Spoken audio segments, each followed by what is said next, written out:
In this 25th anniversary year of September 11th, the Tunnel to Towers Foundation continues to honor America's heroes. Heroes like Fire Lieutenant Michael Wells, who was inspired by 9/11 to serve his community. After 14 dedicated years of service, he lost his battle with occupational cancer, leaving behind his wife, Katie, and their 3 children. Tunnel to Towers honored Lieutenant Wells by paying off the family's mortgage in recognition of his sacrifices. Donate $11 monthly and amplify your impact with a car or land donation. Go to T2T.org.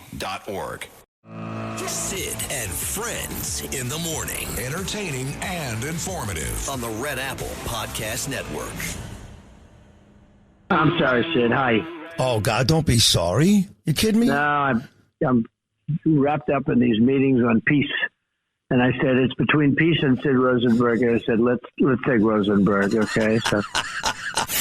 Mayor Mamdani did shake hands with the king during that stop in Lower Manhattan. But what would a Democratic Socialist mayor say to a king if he had the chance to speak privately? Political reporter Marcia Kramer has the answer. For days, Zohran Mamdani has seemed uncomfortable with the idea of meeting the king. Every time reporters asked about King Charles's visit to New York City, he made it seem like he would be just a bit player in a somber wreath-laying ceremony at Ground Zero. I'll be attending a wreath-laying alongside a number of other elected officials, including Governor Hochul, Governor Sherrill. Ew. And the focus of that wreath-laying is to honor the more than 3,000 New Yorkers who were killed in the horrific terror attacks of September 11th. And that's what I'm really looking to do at that event. Wait, remember this? Zohran, your buddy Hassan. America deserved 9/11, dude. I'm saying it. But the two did get to meet face-to-face, not just at the ceremony. The man who happily posted pictures of himself eating a burrito on the subway, chatting with a man whose public transportation usually runs to horse-drawn carriages. Mamdani was smiling. It's unclear what he said. Earlier, he was asked what he would say to the king if they did get to chat, and it was right out of his ideological playbook. If I was to speak to the king separately from that, I would probably encourage him to return the Kohinoor diamond. What an To asshole. most students of diplomacy, that was probably not the right thing to say to King Charles. The massive diamond is inside a crown given to the king's grandmother in 1937. It has a complex history. 4 countries, India, Pakistan, Afghanistan, and Iran, claim it belongs to them, and they want it back. Political experts say it was probably not the most diplomatic thing the mayor could have said. It's a terrible idea. Terrible idea. As the mayor of New York, he was speaking to the king through the media. Is your advice to him to say, stay out of foreign policy? Stay out of foreign policy unless it helps all New Yorkers with your current problems. Well, if you look online, it did raise a lot of eyebrows, that comment, Marcia. So let's talk about lasting implications here. Well, you know, Christine, it's way too early to tell what the lasting implications are, but O'Brien Murray says it's the kind of thing that can make people in England, Ireland, Scotland, and the Commonwealth countries think twice about coming here as tourists. So the mayor has shown some finesse, though, when he's met with other leaders. I mean, there was this very cheery photo of him and the president, you know, in the Oval Office. Well, look, you're right about that. But when the mayor talks about foreign policy, he sometimes reacts not as the mayor of New York City, but as the son of a pro-Palestinian social activist who was born in Uganda and moved to the city when he was 7. Remember, he also said he would arrest Israeli Prime Minister Bibi Netanyahu if he came here. So he's had a few, say, foreign policy faux pas. And as O'Brien Murray says, stay out of foreign policy. Okay, we'll stick to the city. Thank you, Marcia. The Justice Department is suing the state of New Jersey and Governor Mikie Sherrill over legislation banning ICE agents from wearing masks. Last month, the governor signed legislation that bars law enforcement officers, including ICE agents, from wearing masks while on duty. The DOJ calls it an illegal attempt to regulate the federal government and says it threatens the safety of the officers.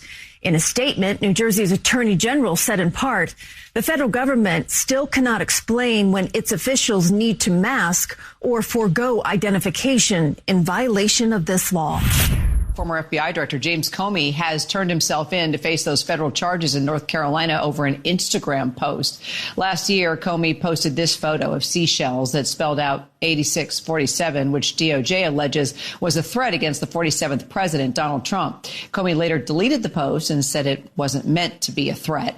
The new charges come after a separate indictment in Virginia was thrown out last year when a judge found the prosecutor was illegally appointed. Join me now, Washington managing editor Catherine Falders. So, Catherine, what's the latest from the courtroom? So court has wrapped for the day. We know that Comey, alongside his attorneys and his family was present, did go inside the courthouse to self-surrender. He then had an initial appearance where there wasn't any plea that was entered or anything like that, but he appeared before the judge with his attorneys. Again, his family was in the courtroom. And essentially what they went over there, the defense team did preview what sort of motions, Kira, that they're going to file, how they're going to attempt to get the judge down in North Carolina to throw this case out.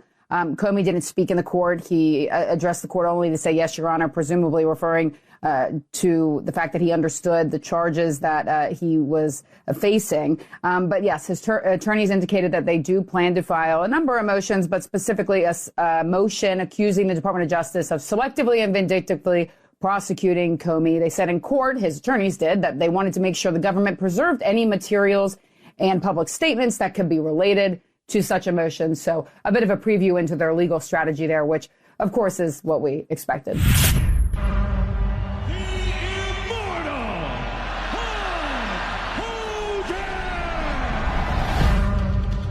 In wrestling, you should be remembered from all the wars you've done and everything you've done.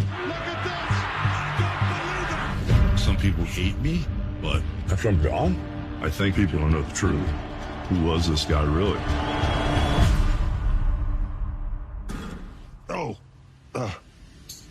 That's the hardest part, standing up.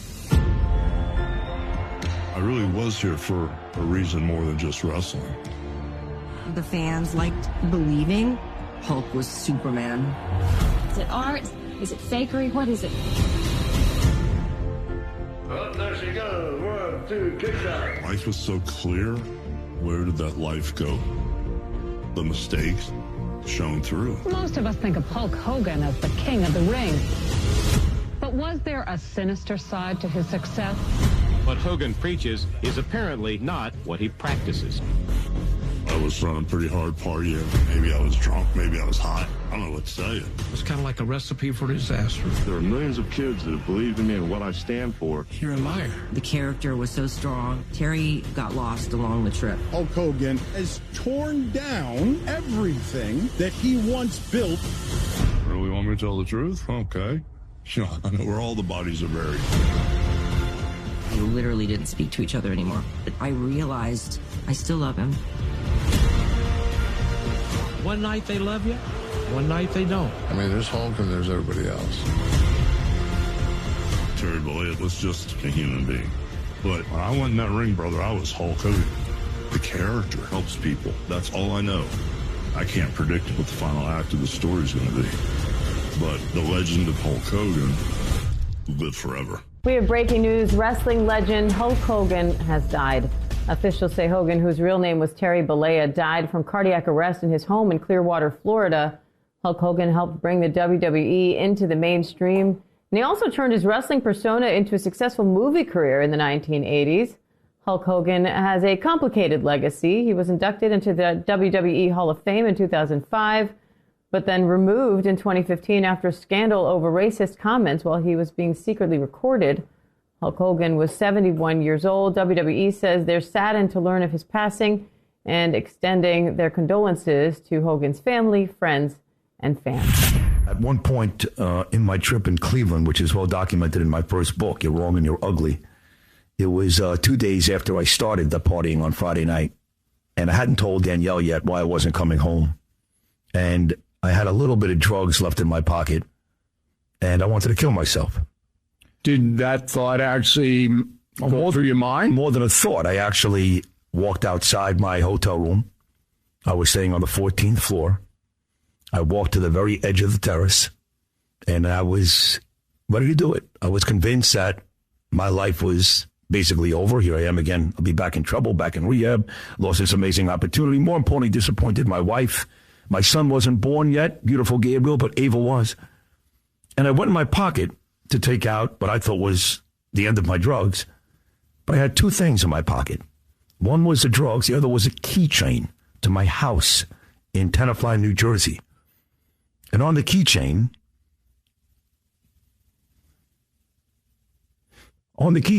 was a picture of my daughter Ava, who at the time was about 18 months old. And when I reached for the drugs in my pocket, instead I took out the keychain. And I looked at the picture, and I could have sworn, Bill, she said to me, "Daddy, don't do it." So I put the keychain back in my pocket. I called Danielle. I said, "I'm coming home." 6:15 a.m. Good morning, New York City. On your Thursday morning, the show is only about 12 minutes old. It's already off to a very emotional start. Very emotional start. The last two pieces in the open put together again in extraordinary fashion by executive producer Justin Ellick and me this morning. I think there were two pretty emotional stories, one Hulk Hogan and me the other. And we had, the news in there. Obviously, we're going to talk about Mamdani. I don't know why this idiot, and he's an idiot, okay? That's the bottom line. I don't care what high school he went to or how smart you think he is or how smooth or the smile. He's an idiot. Every opportunity he's got to say the right thing, he finds a way to F it up. All he had to say was, you know what? 9/11 was a somber day in this country, but specifically right here in our city. About 3,000 people died that day, and over 2,900 died right here. Not to minimize what happened at the Pentagon or Shanksville, Pennsylvania, but certainly the brunt of the losses were right here in our city in Lower Manhattan. So I'm honored that the King is here today as we lay this wreath to memorialize New Yorkers who died that day. Just something like that, nice and easy. Instead, this complete jack-off brings up some crown jewel that I must tell you nobody cares about, that was given to the King's grandmother 93 years ago, back in 1937. Some crown jewel, which, by the way, four different countries claim it's theirs. India, Afghanistan, Pakistan, and Iran all claim it's theirs. So I'm not sure exactly who Mamdani wants to give it to. He keeps saying the King should give it back. To who, Mamdani? There are 4 different countries that claim it's theirs. And why do you care? You're the mayor of New York City. We don't need your thoughts on Operation Epic Fury. We don't need your thoughts on some piece of jewelry which has been with the King for over 90 years. We don't need it. Just talk about all the different ways you're going to destroy our city. That's what you're good at. That's what you're good at. Finding out ways to make people like Ken Griffin want to leave, or John Catsimatidis, or Bill O'Reilly, or Bill Ackman. That's what you're good at. Okay? Take a group of people, whether it's Christians or Jews, and make them feel like they don't belong. Tell everybody you're going to give them free buses and all kinds of free stuff and give out nothing for free. Just do that. You're great at that. Look, it got you elected, buddy. You're lucky. You ran in a city that is collectively a bunch of morons. Not my listeners. Not mine. You guys are, and gals, are really smart.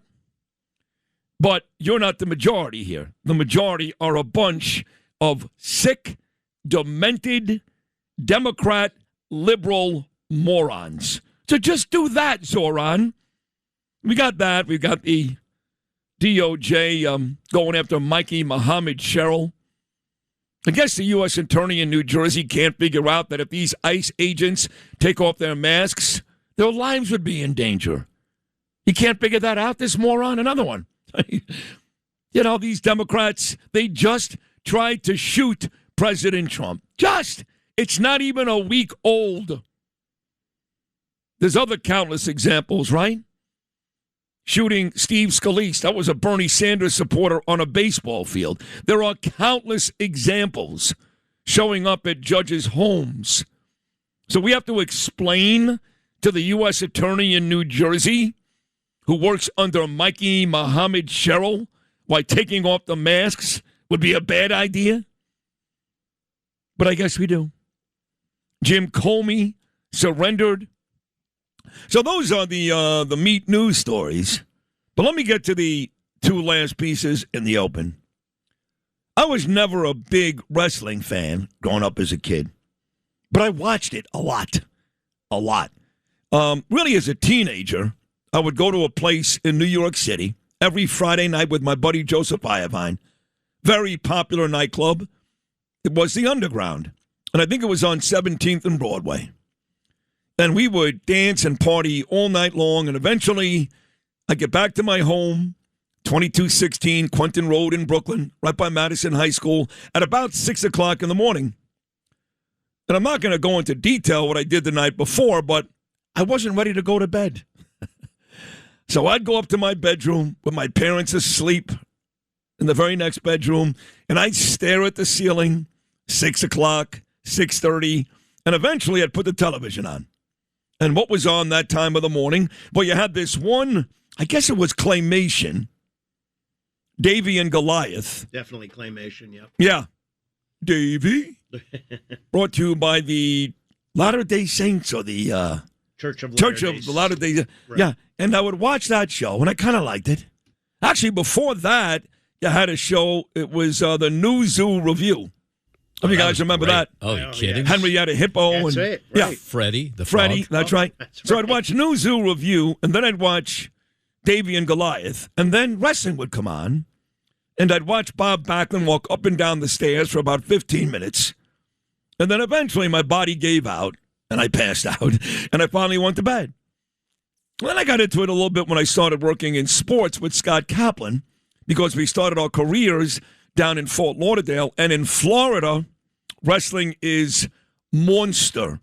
They used to have these huge events at a place called the Hollywood Sportatorium. Mean Gene Oakland was there and all the big wrestlers. The old days of like Superfly Snooker and, the Anvil and Greg Valentine and all those guys. This is after, of course, Andre the Giant and the Wild Samoans, Bob Backlund, Ivan Putski. But during the same days, Iron Sheik, all that. So I got into it a bit, but I never became a rabid wrestling fan. Never.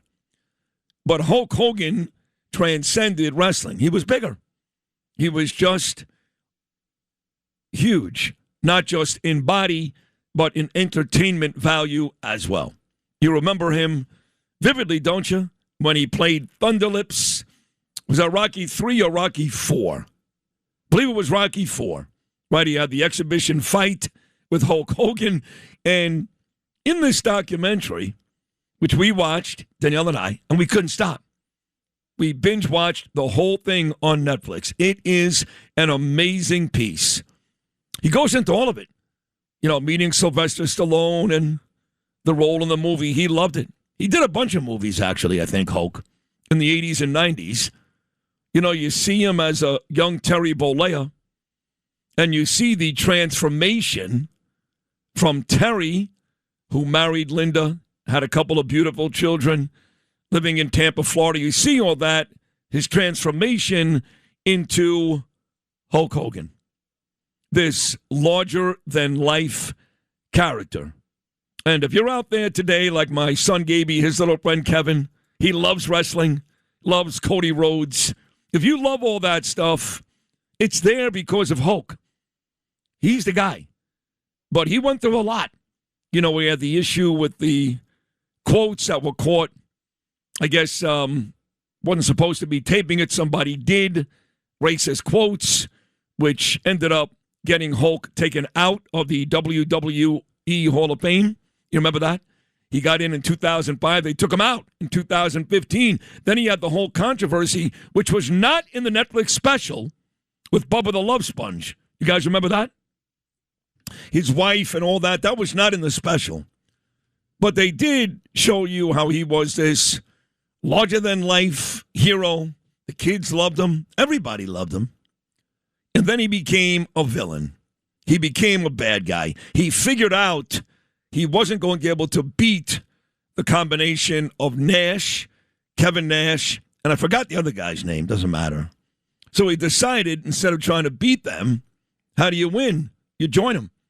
And the next thing you know, the NWO was born, New World Order.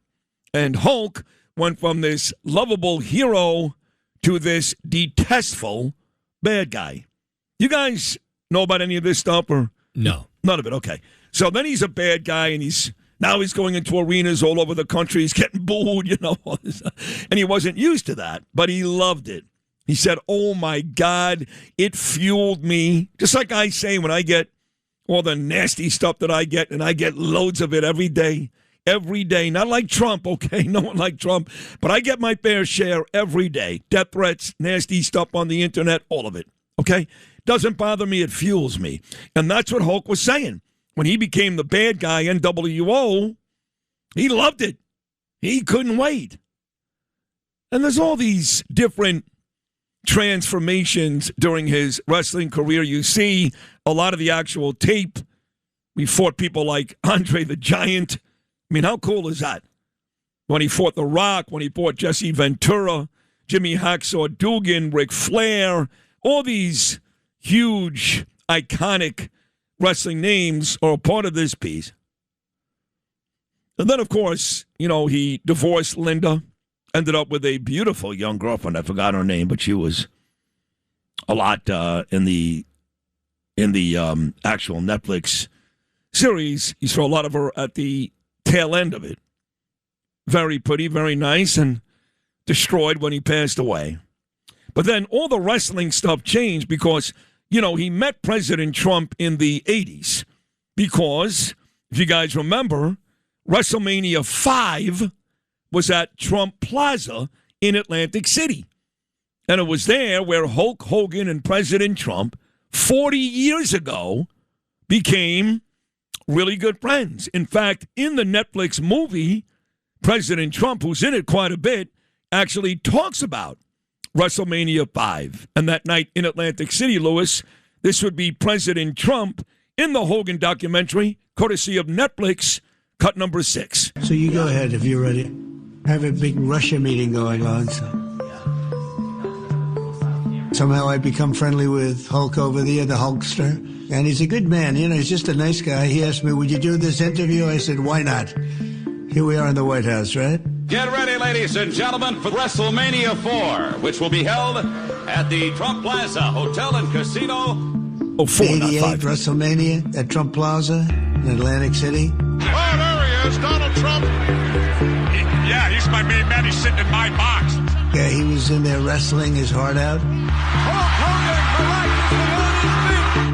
Obviously, you need the physical ability. If he walked in and he didn't look like that, I don't care how good an actor you are, it's not going to work. Thank God Donald Trump's a Hulkamaniac. But he's also a showman, and that would be a good word for him. Thank you, Hulk Hogan. Let's get back to action. I've seen him numerous times. I've watched him wrestle numerous times. Trump Plaza is dedicated to getting the greatest sporting events. We were really delighted to land WrestleMania 5. But we sort of had a good relationship early on. It was a good chemistry. So that's the 80s. Trump said WrestleMania 5. The special said WrestleMania 4. Even I got confused. So they were friends for like 40 years. But then Hulk Hogan decided, at least according to Hulk, because how the piece works is he's being interviewed, and he looks pretty broken down. He was already 71. The interview went on through this piece literally 3 months before Hulk died. So he's walking with a cane. He's pretty beat up. But according to Hulk, he was into politics, and then he stopped because he realized how polarizing it was. So he loved President Trump for 40 years. They were really good friends, but he decided at one point during his career that he was not going to talk about politics. And then came Butler, Pennsylvania. Right, we're still talking about what happened in Washington, D.C. last Saturday night when Cole Allen became the third would-be assassin trying to kill President Trump. The first time he did get hit in the ear. So Hogan said, I moved away from politics. I don't want to upset my fans. And then they tried to shoot him. That was a Saturday night in Butler, Pennsylvania. 5 nights after that, and I was standing right next to him, he walked right past me on the floor of the RNC in Milwaukee, Wisconsin. Hulk Hogan decided that, you know what? This is more important than wrestling or anything else going on in my life right now. And Hulk took the floor in Wisconsin and lit the place on fire. Cut number 7. What happened last week when they took a shot at my hero and they tried to kill the next president of the United States? Enough was enough, and I said, let Trumpomania run wild, brother. In this Netflix piece, I'm trying to get the audio. The next day, President Trump left Hulk Hogan a voicemail. And Hulk holds his phone up and plays the voicemail of a very appreciative President Trump, talking about his appearance on the floor in Wisconsin. And then, if you thought the boos were loud, Noam and Lewis, when he went from a good guy to a bad guy and joined the NWO, he would walk into arenas in places like Los Angeles. They would introduce Hulk Hogan. All you would hear was boos. That's all you heard. And the interviewer said to him, he said, was that hard for you? And Hulk said no. He didn't seem to care. If you loved him, great. If you hated him, great. He just wanted to, I guess, provoke some type of reaction. And when he spoke at the RNC for Trump, and Trump won, he received more hate than he ever had during his whole career. And he said he didn't care. He loved President Trump. He was sickened by the fact that somebody tried to kill him.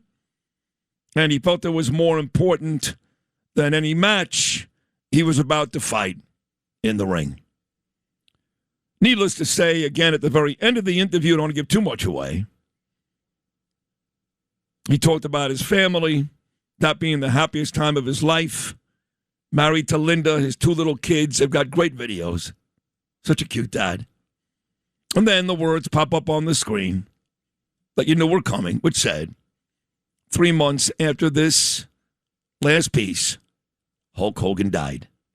So, I am telling you, I give you guys recommendations all the time because we watch a lot of TV. I actually watched the Netflix Hulk Hogan special with my wife and 2 kids and then went downstairs after and watched Euphoria, this wacky popular show with Sydney Sweeney and Jacob Elordi and Zendaya.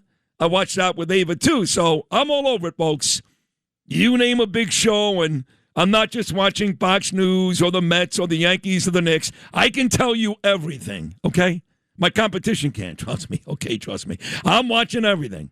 Do you want to watch something great? Do yourself a favor. I don't care if you've never watched 1 second of wrestling in your whole life. You will cry and be moved and entertained at the Hulk Hogan piece on Netflix. Now, talking about crying, the very last piece in the open this morning was a clip that Bill O'Reilly actually put up yesterday, posted.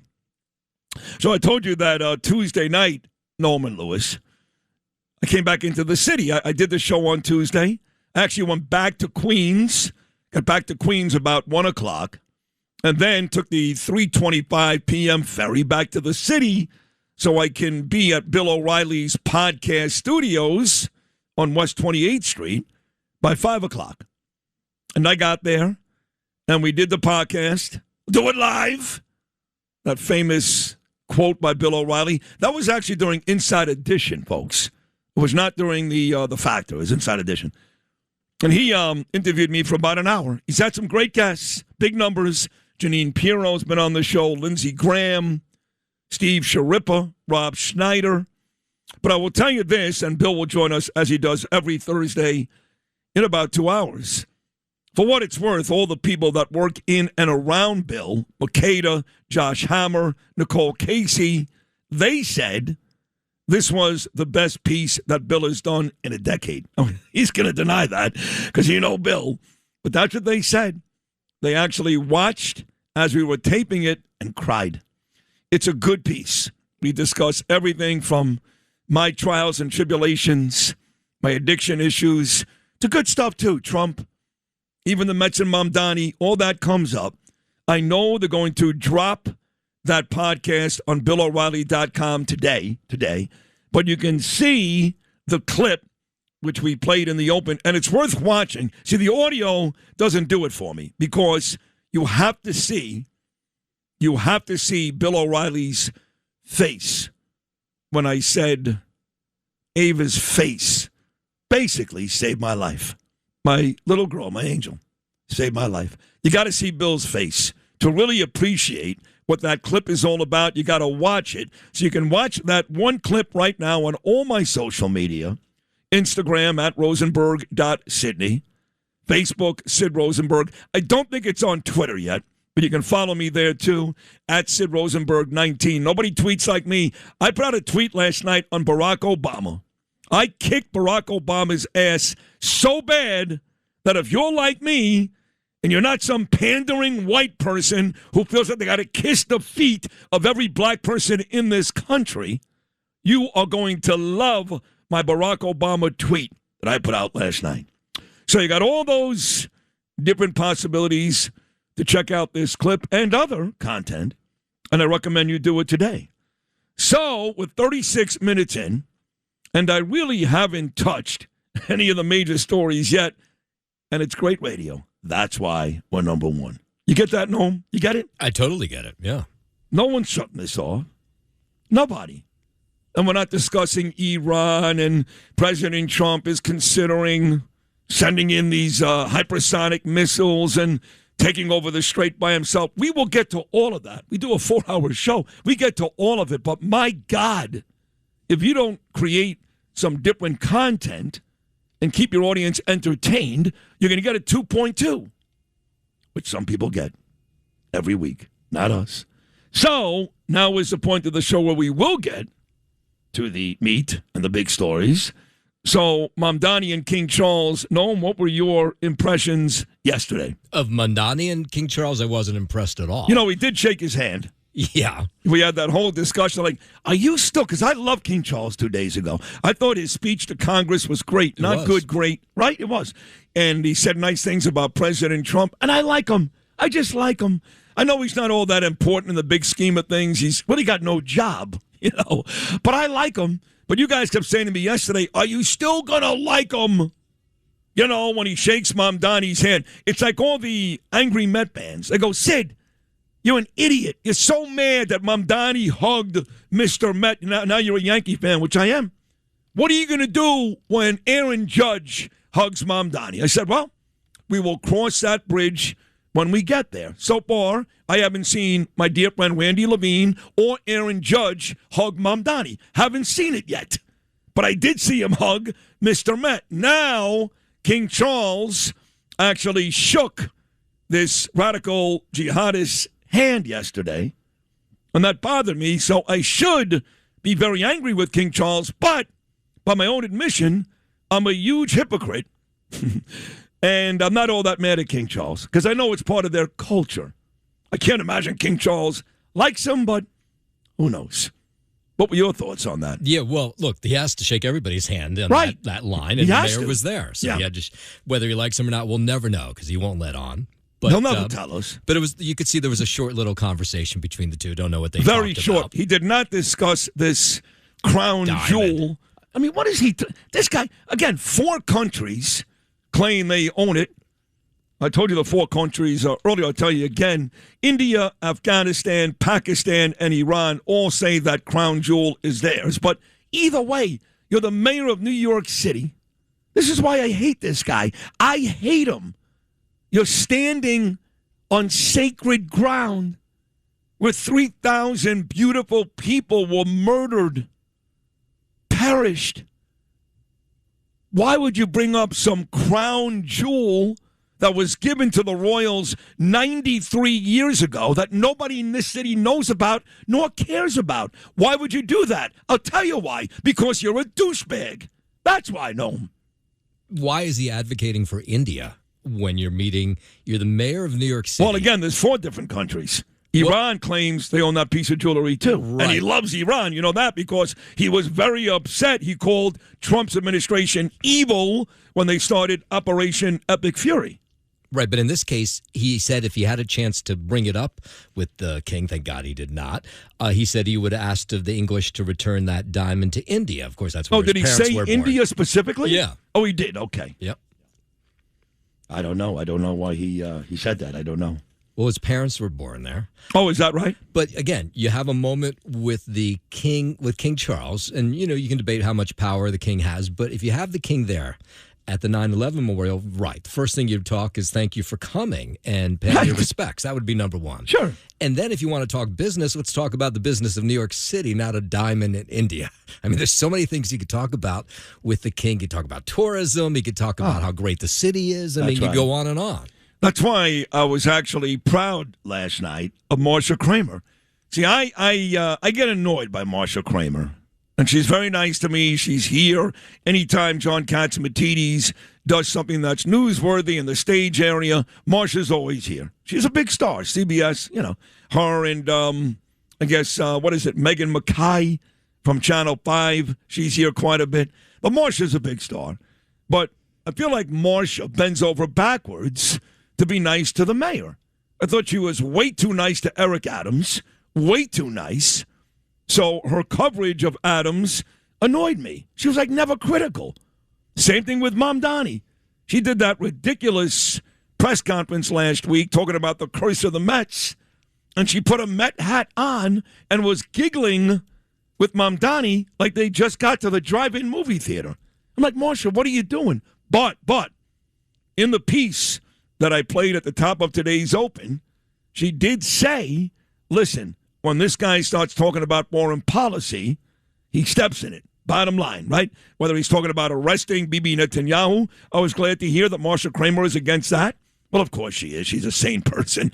Whether he's talking about Iran, whatever it is, whenever this idiot starts talking about something that's taking place out of the city, he sounds more like the son, as she pointed out. This is Marsha Kramer, not Sid Rosenberg. He sounds more like the son of a socialist Palestinian activist there at Columbia University. She said that, not me. So I was proud of her. Finally, Marsha Kramer came out and was critical of Mamdani, and she's right. He can barely say anything that makes sense about this city. Right there, he's killing us every day. Shut up, Mamdani, about foreign policy. So for what it's worth, no, Marsha Kramer did a good job. Yeah. I think you heap too much criticism on her. She's been around for decades. Oh, stop it. No, I don't. Everything Eric Adams did was fine. Yeah, I don't know about that. Plus, I'm telling you it was because I would cover it every day. Yeah. I didn't just all of a sudden start this today. I'd be on the air going, hey, Marsha, baby, come on. Help me out here. Yeah, you have to walk this tightrope so you get access to these people. No, you don't. No, you don't because you're a talk show host. She's a reporter. So what? So you want access to those people. You can't be constantly down their throat. No, not constantly, but listen, this is just my opinion, and I voiced these frustrations even with Curtis when Eric was still mayor. Not every day. You can't be over the top like me. You can't use the language that I use. I get all that, okay? But if you want to maintain some credibility as a reporter, you better criticize him when you have to. And she didn't do it. Not enough for me. Not nearly enough for me. And it's been the same thing with Mamdani. Again, whether it's her or Mackay at Channel 5 or that idiot Katie Honan, they don't do it. They just don't do it. So maybe I'm looking at it through a different lens because I know what you're talking about, Noam. But it was nice to hear Kramer last night actually lower the boom just a little. Yeah. Well, she was right. He learned at the knee of his parents who are anti-Israel, pro-Palestinian, and that's a big part of who he is today. I mean, he's not that old. He's only 34 years old, so it's not that long ago he was living under their roof. That's right. What else is going on? Well, if we talk about the way the King and Queen's visit went, most everybody seemed to be it was a charm offensive, and for the most part, it seemed to work wherever you went in New York yesterday. There were just these huge crowds of people waiting to get a view of the King and the Queen as they went to a number of events after that 9/11. They went to the memorial. The Queen went to the library for a Winnie the Pooh celebration. The King went up to Harlem to a farm, an urban farm, to see how that was working. And everywhere he went, you just got, people raved about how charming and kind they were. And then last night you had the King's Trust, which used to be the Prince's Trust. They celebrated their 50th anniversary. Lionel Richie was there, a whole bunch of other big names, where they raised money for kids' charities out of the UK. You remember it used to be called the Prince's Trust when he was a prince. And so when you look in terms of the eyes of the UK, and maybe even here in New York, has been an incredibly successful trip, from the moments down at the White House with the president, the state dinner, his speech before Congress, his trip here to New York, and then he's finishing it off today in Virginia. He's going to visit the Shenandoah Forest.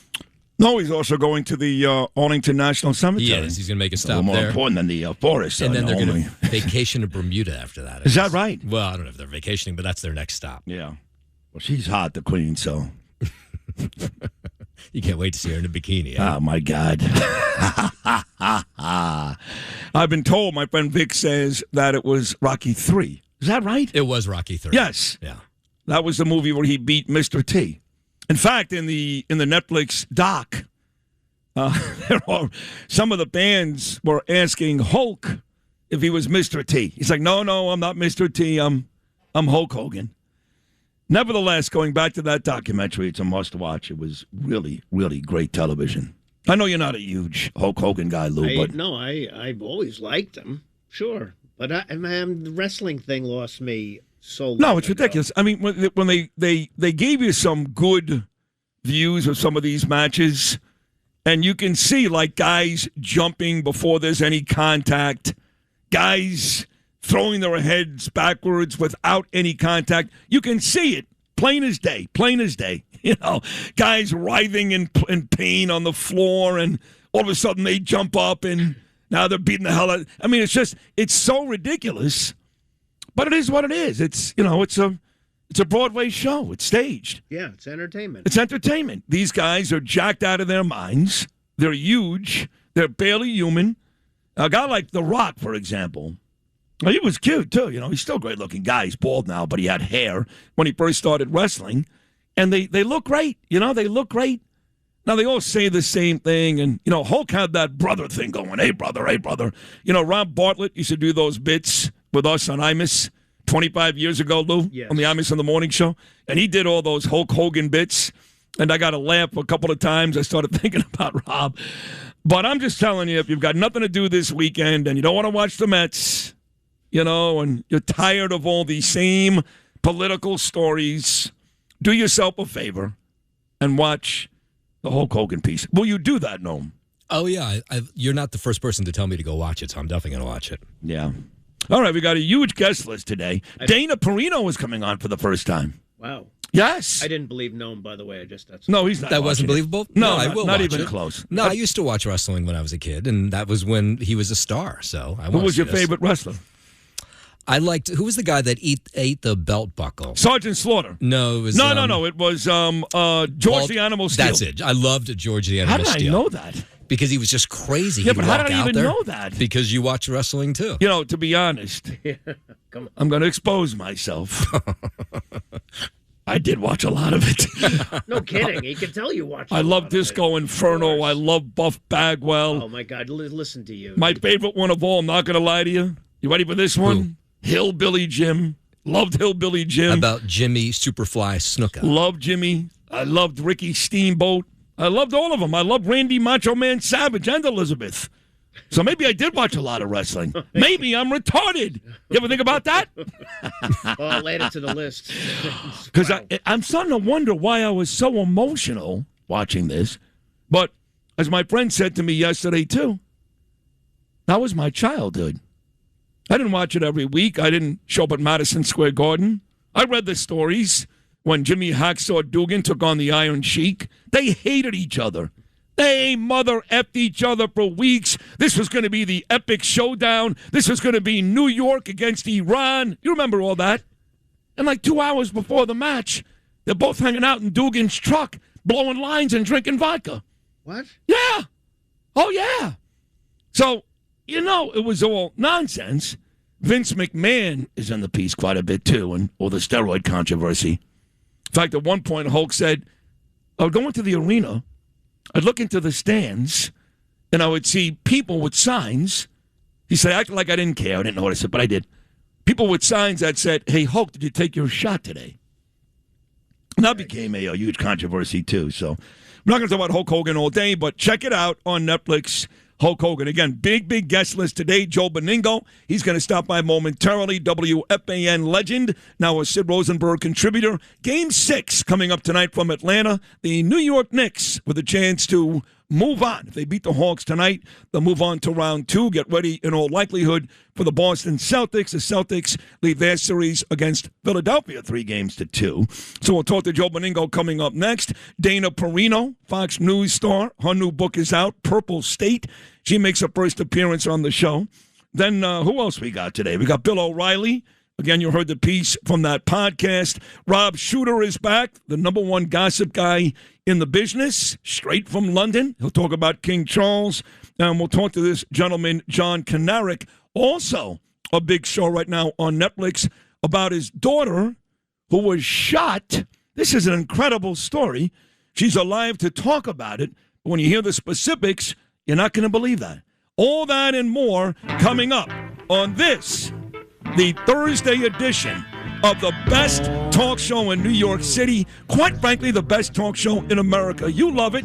That's what the numbers tell us. Sid and Friends in the morning. Just getting started on a Thursday. Sid and Friends in the morning on the Red Apple Podcast Network. What happened last week when they took a shot at my hero? And they tried to kill the next president of the United States. Enough was enough. We came back in with Hulk again from the RNC because I did tell you that in that Hulk piece, we'll move on after this, in that Hulk piece, that Hulk holds up his cell phone and he plays a voicemail that he received the very next day after he lit up the crowd at the RNC in Wisconsin from President Trump. Because Trump is a great guy. I know I love President Trump for the right reason. He's a very, very loyal and appreciative guy. And he left Hulk Hogan this voicemail after the Hulkster spoke at the RNC. Hulk, it's your old-time favorite president, and I just want to tell you, you were unbelievable at the convention, like the talk of the town. And we had, by the way, I don't know if you heard, like the biggest ratings they've ever had for any of these things by far. Fox had the biggest ratings they've ever had. And you were the star. Nobody could do what you did and entertain. And we love having you on our side. You're a winner, man. You're a champ and a winner. And I think it was really good for you, too. I have to tell you, everyone was really impressed. Take care of yourself. Thanks. Bye. There it is, President Trump. Got a friend of mine that is a big fan of Roddy Piper, who I interviewed many times. I liked Roddy, too. He wore a skirt home like you do, just so you know. Yeah, the same checkered red one. Right, exactly right, the old kilt. Same guy designed it. Yes, that's right. Mm-hmm. Right.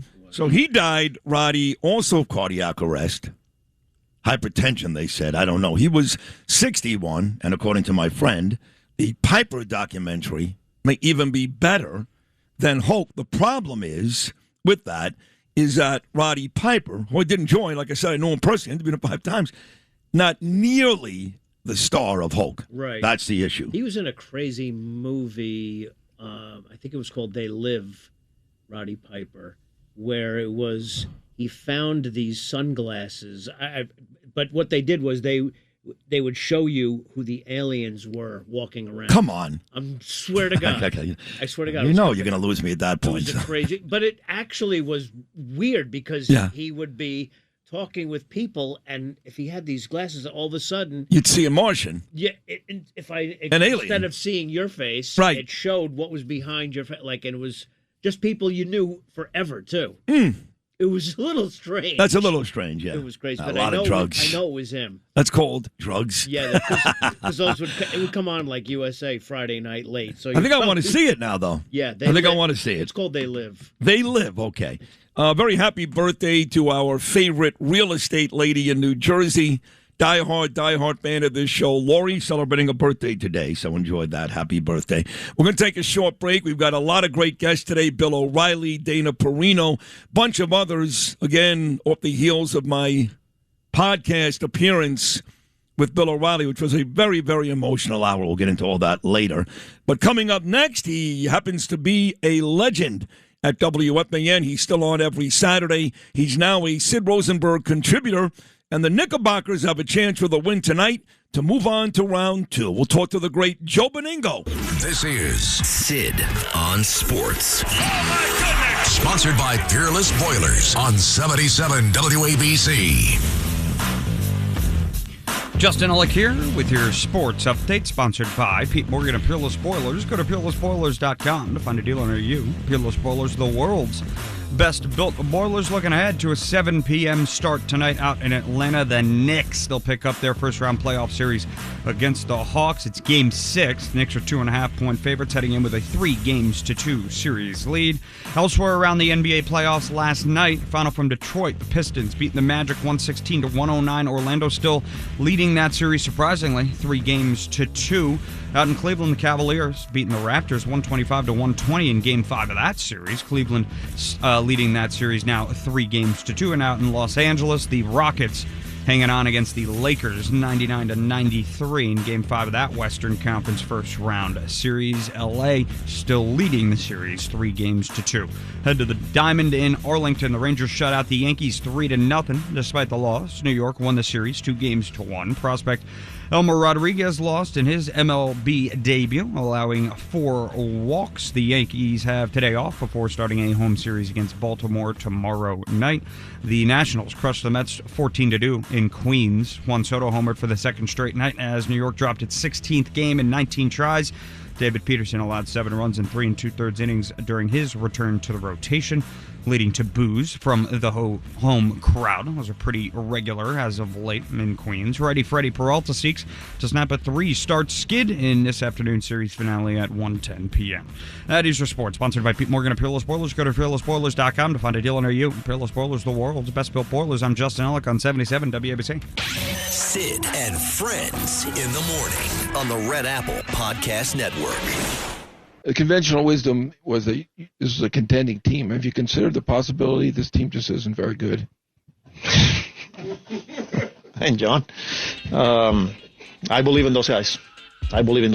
As Warner Wolf would always say, if you had the Mets and 11.5 runs yesterday, you lost.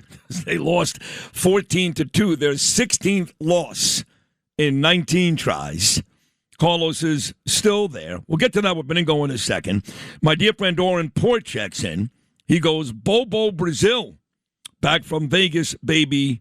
Great show. So Oren loved Bobo Brazil. And Lou, you started a whole trend here. Frank Morano and many others saying They Live is terrific. Believe it or not, the Roddy Piper, it's actually a John Carpenter movie. John, that's the guy I was trying to think of. John something. I John Carpenter, who did all those great horror movies. Science fiction horror things, yes. The horrors, I know. So it has a weird theme. It's like, very kind of somber. Yeah. I think during the movie, but he's just, you're seeing it through his eyes, so to speak. Yeah. And it's just. It's bizarre. It's bizarre. It's like bizarre. Yeah, I think it's supposed to be kind of comedy-ish, but it's freaky. All right, They Live is what it's called. All right, so before we get to the Knicks and their Game 6 tonight, the Mets, you heard Heyman and Mendoza. I'm going to fire at Benigno, the WFAN legend, on every Saturday, now on with us weekly. Joe, I started this show today after I, got through Mamdani and King Charles and President Trump and the Strait of Hormuz and all those news stories. I binge watched the Hulk Hogan special on Netflix. I've never been a big wrestling guy, but I did cover it for years down in Florida, CBS Sportsline. I've interviewed all of them, all the big ones, and I did love Hulk. And I found myself crying and really emotional during this Netflix piece. It's an amazing, amazing watch. I recommend it. You, Joe Benigno, you ever like professional wrestling? Never a big wrestling guy, bro, to be very honest with you, I mean, I remember as a little kid, watching like Bruno San Martino, going back 100 years ago. Bobo Brazil, I heard you mention that. But I was never really into, I have to tell Never got into it even when President Trump had WrestleMania 4 or 5, whatever it was, in Atlantic City, or Mike Tyson was out there doing the Generation X, or Pete Rose, he was out there. Lawrence, who, by the way, right now is, I guess he's in the hospital. I hope he's doing okay. He was into wrestling stuff too, Lawrence. Yes, LT. He's in the hospital for about 2 weeks in New Jersey. He's got a stomach issue. Arthur Aidala told me it's not life-threatening, and he's going to be okay. But he's been in the hospital for quite some time. He fought Bam Bam Bigelow, if I remember correct. Oh, my God, I know way too much of this stuff. He fought really Bam Bam Bigelow. I mean, for as smart a guy as you do know a little too much about it. Well, I'll say this. You'll appreciate this, Joseph, because I'm a smart guy, right? I do news. I do politics. Right. The person that I know that knows more useless information than anybody else. You ready for this? Go ahead. Iron Eagle.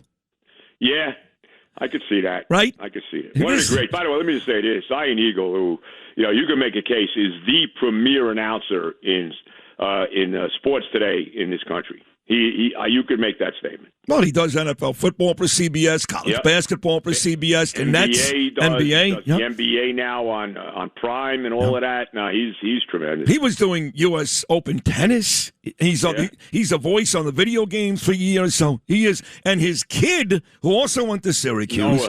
Noah's amazing. Yeah. Yep. And he's a great guy. I love Iron. But I love you the most, Joe. So let's get right to it. Before we get to the Knicks, you heard Heyman and Mendoza. Heyman goes, isn't it possible you guys just aren't very, very good? Now, look. It's not Mendoza's fault. David Stern's put together a team of misfits. They're not good. But here's how it works. And you know this, too. You're a great radio guy. I'm the best radio host in the country. I'm saying that. May not be true, okay? Mm-hmm. But if my ratings aren't good, it doesn't matter how good I am. I'm going to get fired. So it doesn't matter whether you like Carlos Mendoza, you don't think it's his fault.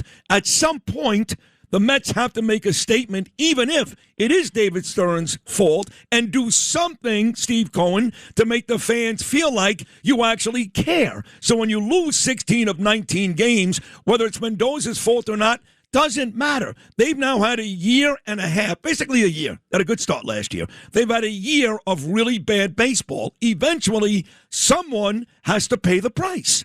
Well, the guy who should be paying the price is the genius who put the team together, Stearns. You don't fire the GM before the manager, ever. No, well, I mean, first of all, he should have never been the GM. If Steve Cohen listened to me, he would have never been the GM in the first place. I told you about this guy from day one.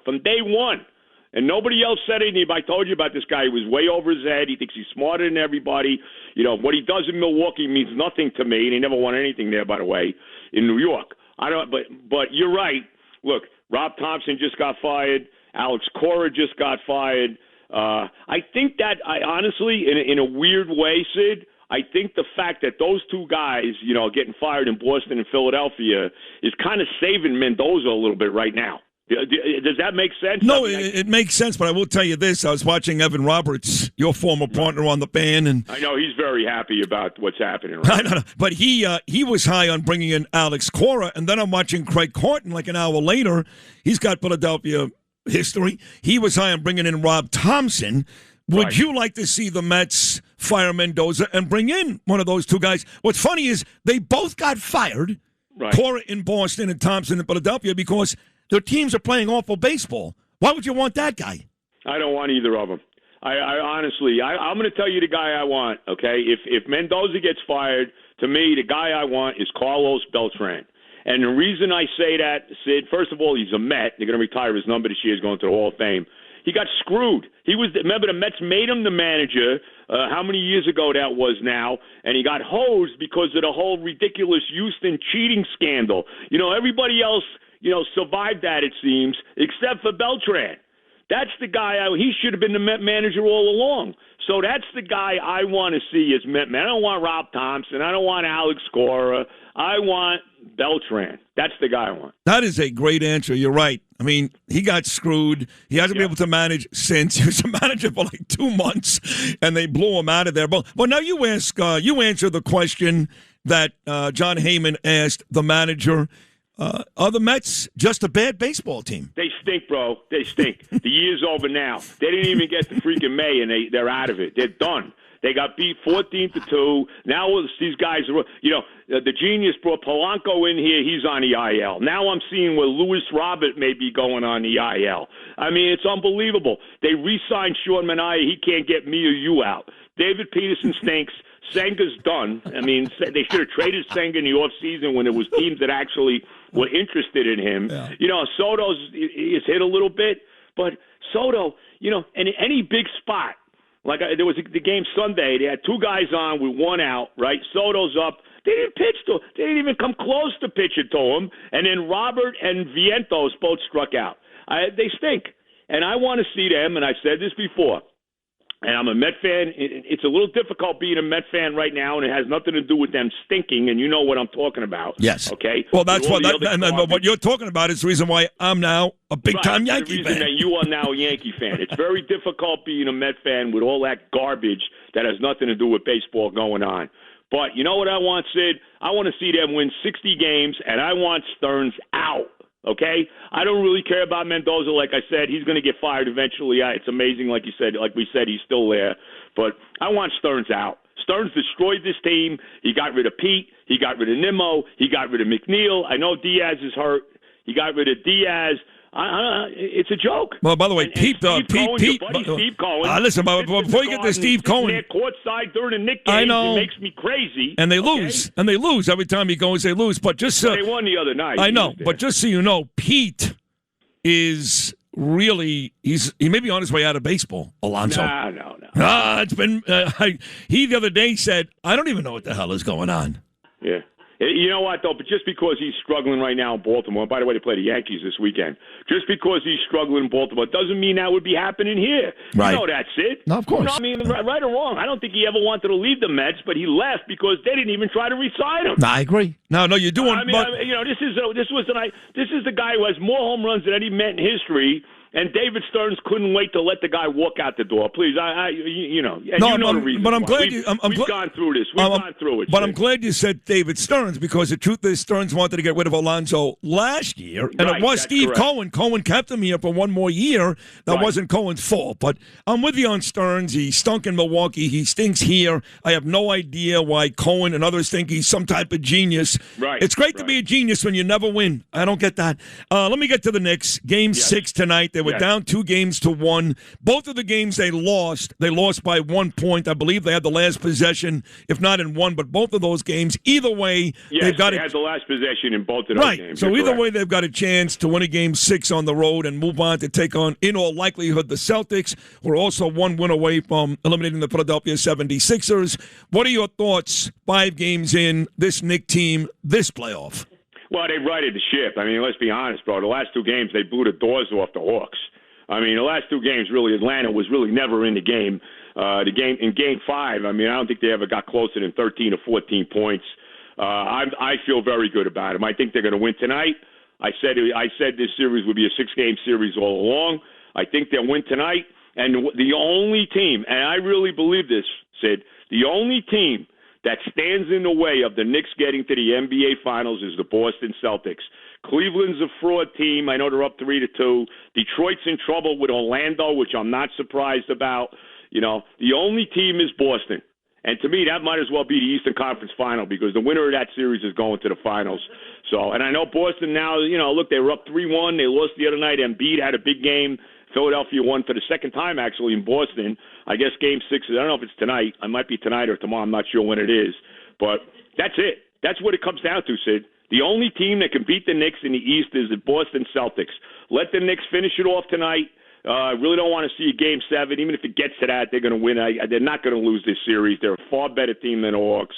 And it comes down to the Celtics series. And I see where Josh Hart is a little banged up. I guess he's questionable whether or not he plays tonight. But either way, I feel good about this game tonight. I think they're ready to take care of business and end it tonight. I really thought Josh Hart's playing the second quarter. I made that point before the New York Post did. What's the difference? He had a couple of steals. He had a big three, a couple of easy layups. And also, Brown made the switch, putting him on McCollum, who was killing the Knicks.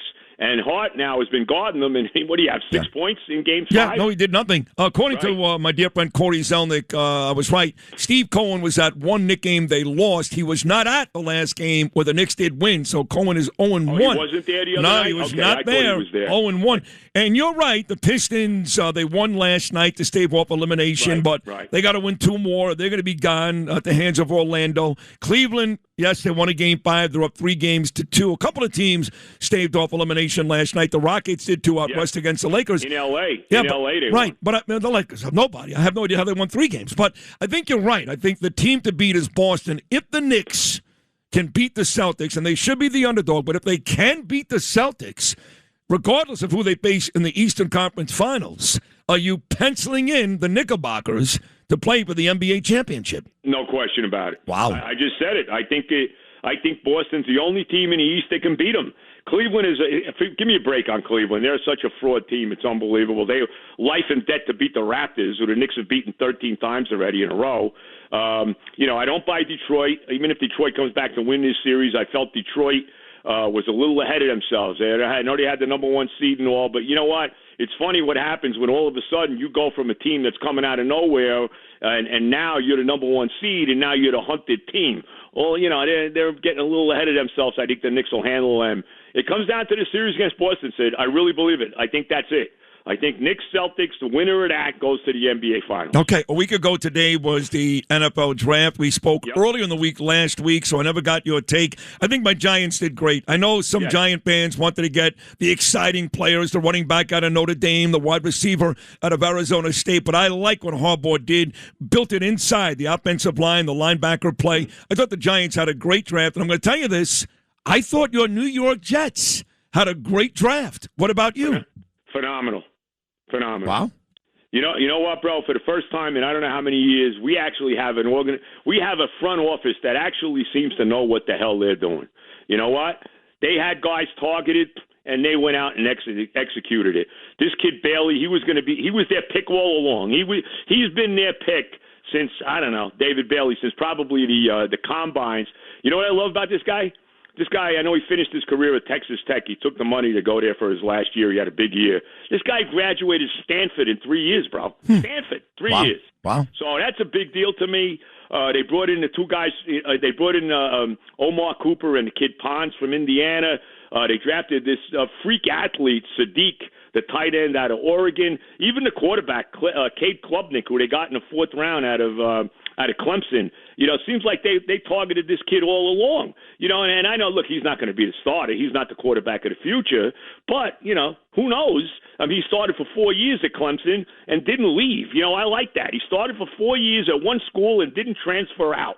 I like that, too. So I really think that Darren Muji, and look, I don't love Glenn as a coach, but I think you got to give him credit, too, for the input of what they did in this draft. I love what they did. I really do. Yeah, me too. And as far as the Giants are concerned, I agree with you.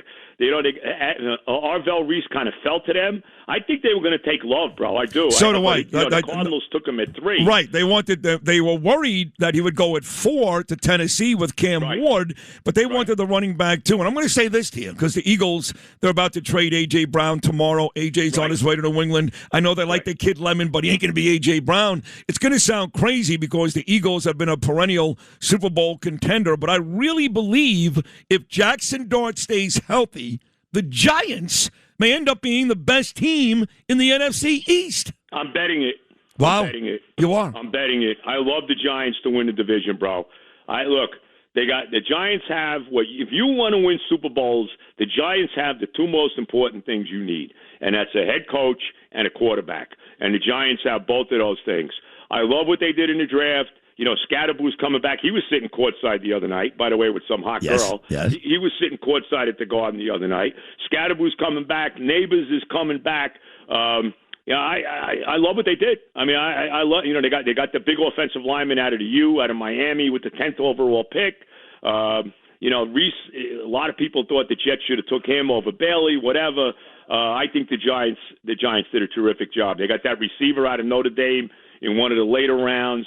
I think the Giants are the best team in the NFC East, bro. I'm betting them to win the division. I'm glad to hear that. I'm scared to do that because I'm a Giant fan. But don't be scared. No, I think you're right. Joseph, you're great. You become such a valuable By the way, part of the show. You weren't at the dinner the other night, were you?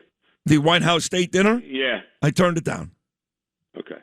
No. I'm talking about the correspondence dinner. You were when they tried to kill Don again. Was that you weren't there, were you? I was not there for that, no. But I'll tell you, I was I played a whole bunch of that Hulk Hogan piece this morning, and you may remember that Hulk spoke at the RNC. Yes, he did. That was only 5 days after they tried to kill our guy Trump in Butler, Pennsylvania. Right. He had stopped talking about Trump because he felt like it was hurting his career. So he was a big Trump guy, WrestleMania 4 at Trump Plaza, Atlantic City. He stopped talking about Trump. And then when he saw that they tried to kill Trump, all of a sudden he went Trump crazy again. In fact, I'll play this for you. Yeah. This is Hogan live from the RNC saying, "I'm back, President Trump," cut number 7. What happened last week when they took a shot at my hero and they tried to kill the next president of the United States? Enough was enough. And I said, let Trumpomania run wild, brother. I have chills. And now, as crazy as that is, again, that was the RNC. Here we are a couple of years later, and they just tried it again. Yeah, well, and they're going to try it again. And let's be honest about it. God knows, we know of 3 times. God knows how many times, how many threats there are every day. Look, let's be honest about this, Sid. Okay, let's not sugarcoat. The left wants him dead. There's no gray area here.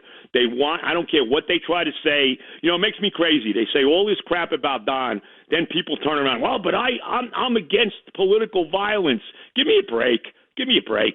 I'm tired of hearing that crap. It's going to happen again. There's no doubt in my mind. God bless the president. Let's hope that this Secret Service, and who knows with that too, I wonder about them as well, that they protect this guy like he needs to be protected, because I'm saying it, and I will continue to say it, and I think it's pretty obvious. The left wants him dead. 100%. Joseph, amazing job. Really great. Thank you. You're great every week on this show. People love it, including Noam. Thank you so much, Joe. I love you. Thank you. Love you, bro. God bless America. God bless America. We'll take a break. The aforementioned Noam, he's got the news. Sid and Friends in the morning on the Red Apple Podcast Network. We'll be in your show plenty because you have a great show and you have big ratings, Sid. I don't even know if you know how good your show is, okay? But you have big ratings and you have a great show and you've been my friend for a long time and I appreciate it. I love most of the people at Fox News. I think it's the best watch in terms of political news on TV by far. And a lot of the folks I like, some I don't. We'll save that for later.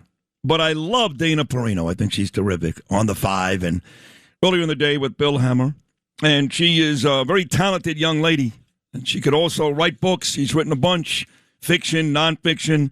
She's got her new book out right now. We're very excited to bring her on and talk about this new book. And she's on tour with Purple State starting this Saturday at a lovely place, Point Pleasant Beach in New Jersey. It's the Little Point Bookshop. Again, it's at Point Pleasant Beach High School.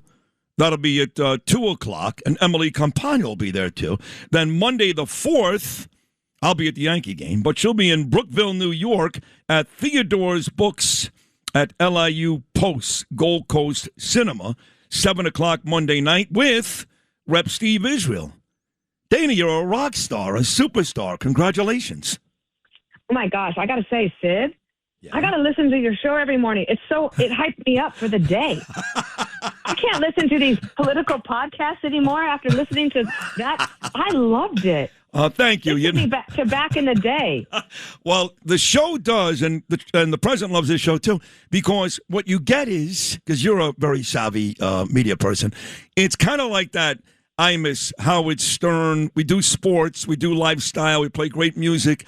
We put the emphasis on news, political, both local, because I hate Mamdani. I hate his guts. Hate him.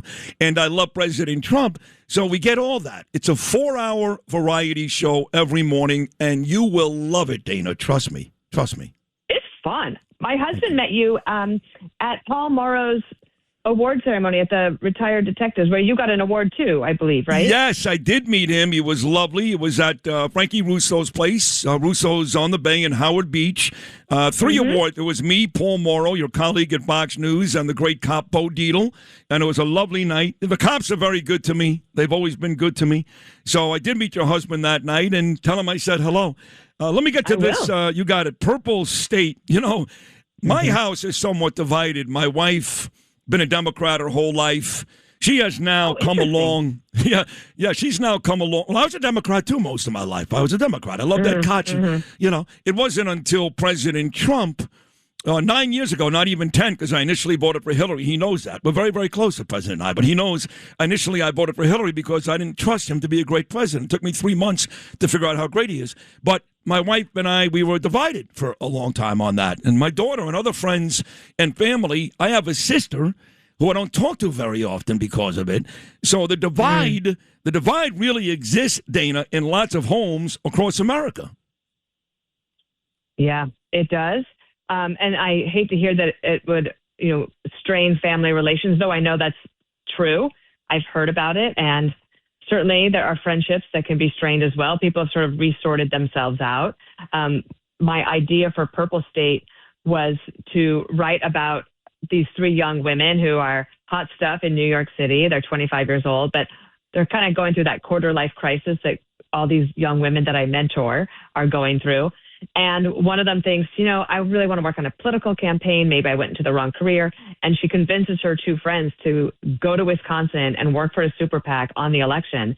And they get to Wisconsin, and all of a sudden they're confronted with rural America and small town businesses that, like, for example, like where you all live, which are so wonderful. And then they meet these 3 Republican guys, and romance ensues, and they have big decisions to make.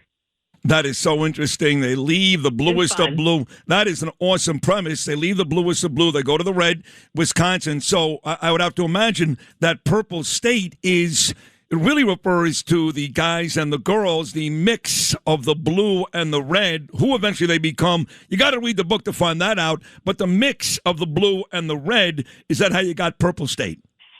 Kind of. Well, yes, I think it has like what would we call it? A double entendre. Right. Because Wisconsin is the ultimate purple state. George Bush lost it in 2000, won it in 2004, and it's gone back and forth every since. Every election it flips.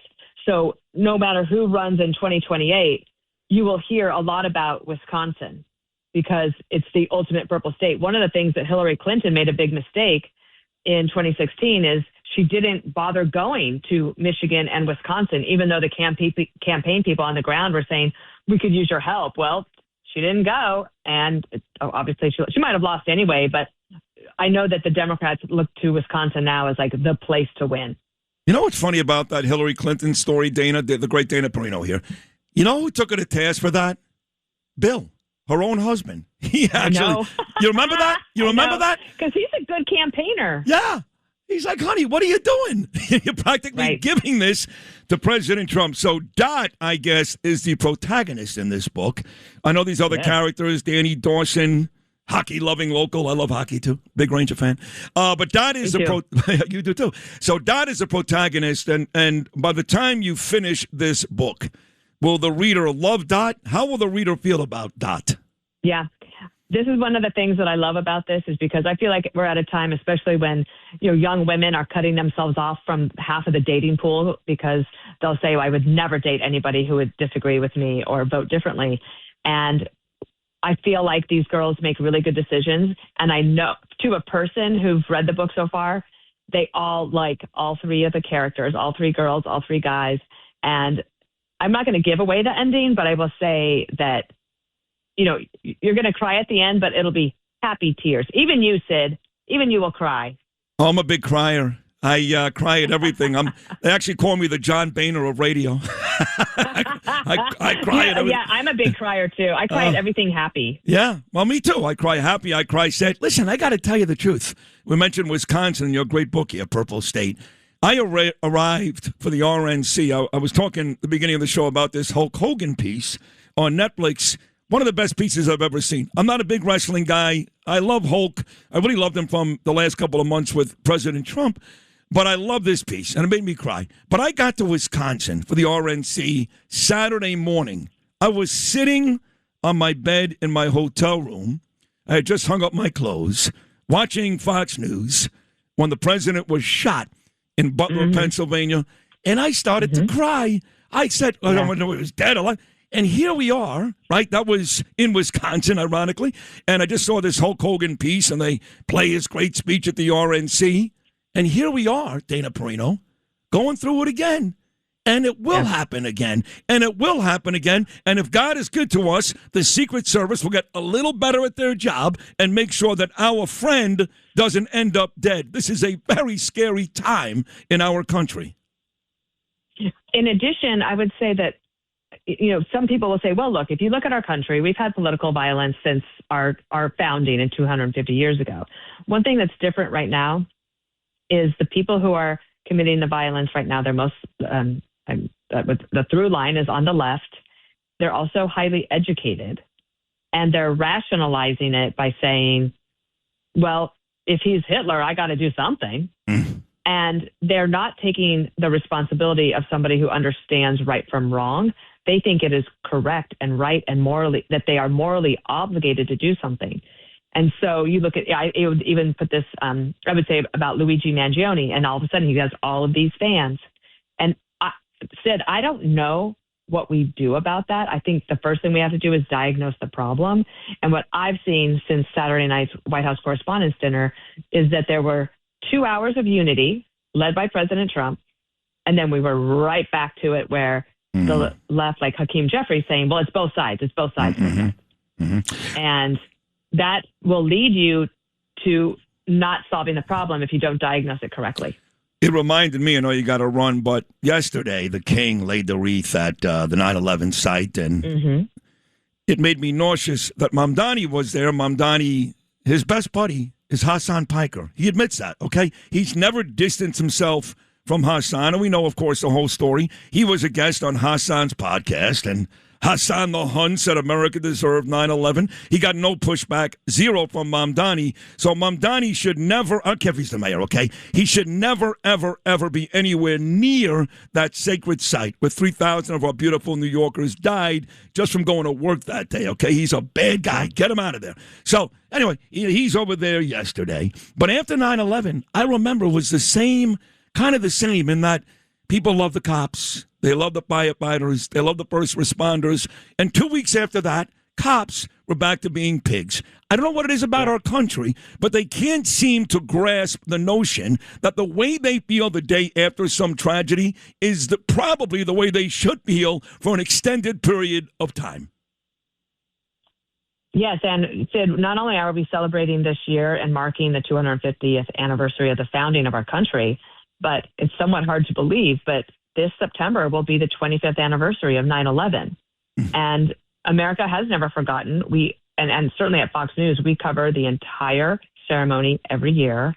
And America is really at a crossroads right now about, do we go forward for another 250 years with some unity? Yeah, we have some problems. Just yesterday when the Supreme Court said that you cannot draw legislative districts just based on race, you would think that the world was falling apart on the left. Instead of saying, well, yeah, that's true. Our Constitution says you can't do that. So let's not do that. And let's get fair representation for everyone. And we've come a long way as a country. That doesn't mean we're perfect. Doesn't mean we don't have more to do. But saying the sky is falling every time there's a Supreme Court decision. Yeah. So you don't have any rationality. No. And the guy that headed all that was a guy that I still think is the worst president ever. He was a guy that BLM was born under. He was a guy that delivered pallets of cash to the Palestinians, went straight to Hamas at 3 o'clock in the morning. He was the guy that did that terrible Iran deal with John Kerry. He was the guy that came up with that awful health care plan that is destroying most Americans every day. He was the guy that stood idly by as ISIS, which you call the JV, were killing people all over the world. He was the guy that was there when Michael Brown was in Ferguson, Missouri, and Freddie Gray was in Baltimore and Garner on Staten Island. His name is Barack Obama. And he may talk nicely, okay? He's an eloquent guy, but he was a horrible president. And he was at the very forefront of what you're talking about yesterday, complaining. And you said that we never forgot. We did forget. New York did forget. Because the only way you can ever elect Mamdani to be the mayor of this city the same year as a 25-year commemoration is if you forgot. Yeah, I hear you on that. I would say that I know that you haven't, I haven't, and certainly your listeners haven't. No, they haven't. Okay, so on the way out here, Dana, again, you got a big day coming up Saturday in Point Pleasant Beach, which is beautiful, and Monday night in Brookville, New York. When people read this great book, Purple State, you want them to leave thinking what? That America is a great place, and that here's the thing, Sid. If you are born in America and you're a young woman who is educated, you don't have to worry your 20s away. Find someone to love, commit to somebody, and it will not hurt your career. It can actually enhance it. God bless you. My wife's a big-time attorney. My daughter, she's 22. She's going to Pennsylvania to get her LLM. She just graduated with honors. Yeah, in Wales, Cardiff University. She's actually... Wow. Yeah, she's working with Arthur Aidala right now and my daughter Ava. So I got some very strong women in my family. But, Dana, I can't thank you enough for what you do for women all over the country every day. You're great on TV. You're a great author. You're a hero. Dana Perino, thank you so much. Thank you for having me, Sid. God bless you. Take care. Dana Perino right there, folks. Check out the new book, Purple State. Check her out in New Jersey Saturday and on Long Island on Monday. Sid and Friends in the morning on the Red Apple Podcast Network. Almost every morning, I get into the car. It's about 4 o'clock in the morning. Jean is parked outside or pulling up. Louis is in the back seat. And almost every morning when I get into the car, after I lock my front door and put the alarm on, what is usually, Louis, the first thing I say to you? Good morning, Smells. True, but after that, it's still freezing. Oh, yeah. Well, you grunted a little bit. It's a lot of grunting. When is this going to end? I mean, I don't even understand this. This is nuts. It's raining right now. It's cold. You know, we have a couple of days. It's about 65. We did have one day so far. One. We hit the 80s. Today's the last day of April. Don't give me this April is unpredictable. This is nuts. Tomorrow's May 1st. I still don't see a 70-degree day in the next 5 days. The hell is going on, though? Well, there is a 70-degree day Monday. Oh, Monday? Yeah, but the weekend is like, we won't even get out of the 50s. What's going on? High 50s. Oh, what's going on? It's always this way. It's the Chinese, isn't it? It could be. Yeah. Blame the Chinese, yeah. Yeah. Blame them for everything. Yeah. You know what? I used to blame them because, God forbid, they should ever drop off the food with enough duck sauce. Half the time, they leave the duck sauce out. But it gets there in like 30 seconds. No, it gets there quickly, but then I got to call the guy back and say, you got the mustard, you got the soy sauce, but where the hell's the duck sauce? Wait, you make him come back just for the duck sauce? Oh, 100%. Why don't you just buy a bottle of duck sauce and leave it in the refrigerator? Why don't you shut the hell up? I gave the guy a $5 tip. Bring me my goddamn duck sauce. That's all you give him is $5. Wow. That's it. That's plenty. Man. What do you think? What is it? Was he building a wing to my house? He's dropping off a paper bag of food, which is always wet, always. Like the wonton soup spills a little bit, or the whatever it is, the plum sauce is on the outside of the bag. It's never a clean transition, no. Never. Yeah. Well, that's because you're giving him $5. You know, I got a great Chinese restaurant, too, by my house. I don't know if you go there, Louis, but it's not really. It's in Brooklyn on Flatbush Avenue, but I like China New Star. That's too far for us. Too far? No. Where do you go, east, west? Yep. They're pretty good. They are good. They deliver. I eat their stuff. But if I go to a restaurant, it's not a nice place to eat. Well, it's small. Right. So I go to China New Star. Okay. But You're right. East West is good enough to deliver. It sure is. What do you get usually? As long as the mustard comes. That's Well, what I need. you got to bring mustard because you know why you have to have mustard? Because I only eat hot and sour soup. I can't stand wonton soup. It's boring. My kids eat it. Wonton Hate soup it. is good, though. Hate it. Okay, So, hate it. and I hate it. I got to have mustard with my hot and sour soup to make it even more hot. It's good with pork fried rice, too, though. You put Yes, on it is. rice. Yes, it Great. is. I love pork fried rice. Sure. What do you usually get when you order from me? Something like lo mein, like chicken. I don't know a beef lot of lo mein. My Gabriel loves that. Shredded chicken. That's what I get. It's with really- cashew nuts. Okay. I'm fine. You're getting a little crazy. What? Cashew nuts. Yeah, I like cashew nuts. What are you, at a ball game? Oh, you got chicken and cashew is a big deal. I used to get the sesame chicken when it was grilled, but now it's only fried. It's bad for you. It's like General Chow's. It's bad for you. It's like eating like a McDonald's meal. Exactly. No. So I get one egg roll, and that's kind of how I cheat. Unless I drop off ice cream and pineapples, which I love too. You got guys bringing clothes, chicken, pineapples. Oh, yeah. Guys bringing clothes. I got guys bringing racks, not just clothes. They literally set up a rack with like 9 jackets in my living room. You can't make it up.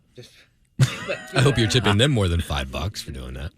Not really. Well, no, they're bringing him suits and all kinds of stuff. And he's, hey, take a couple of candies on the way out. Yeah. Just when you thought King Charles was treated well. Good God. Yeah. Talking about King Charles, nobody knows more about the royalty than Mr. England himself. He's now the #1 gossip guy and has been for many, many years here in the States. He's got a brand new book out. He was on this show quickly yesterday. Spends a lot of time with Rosanna Scotto and Natasha Verma on Channel 5. Our dear friend Rob Shuter. Sid and Friends in the morning on the Red Apple Podcast Network. I had this conversation yesterday. These political podcasts, I don't care which side of the aisle you're on. Doesn't matter to me. Most of those people are crazy, okay? They try to brainwash you.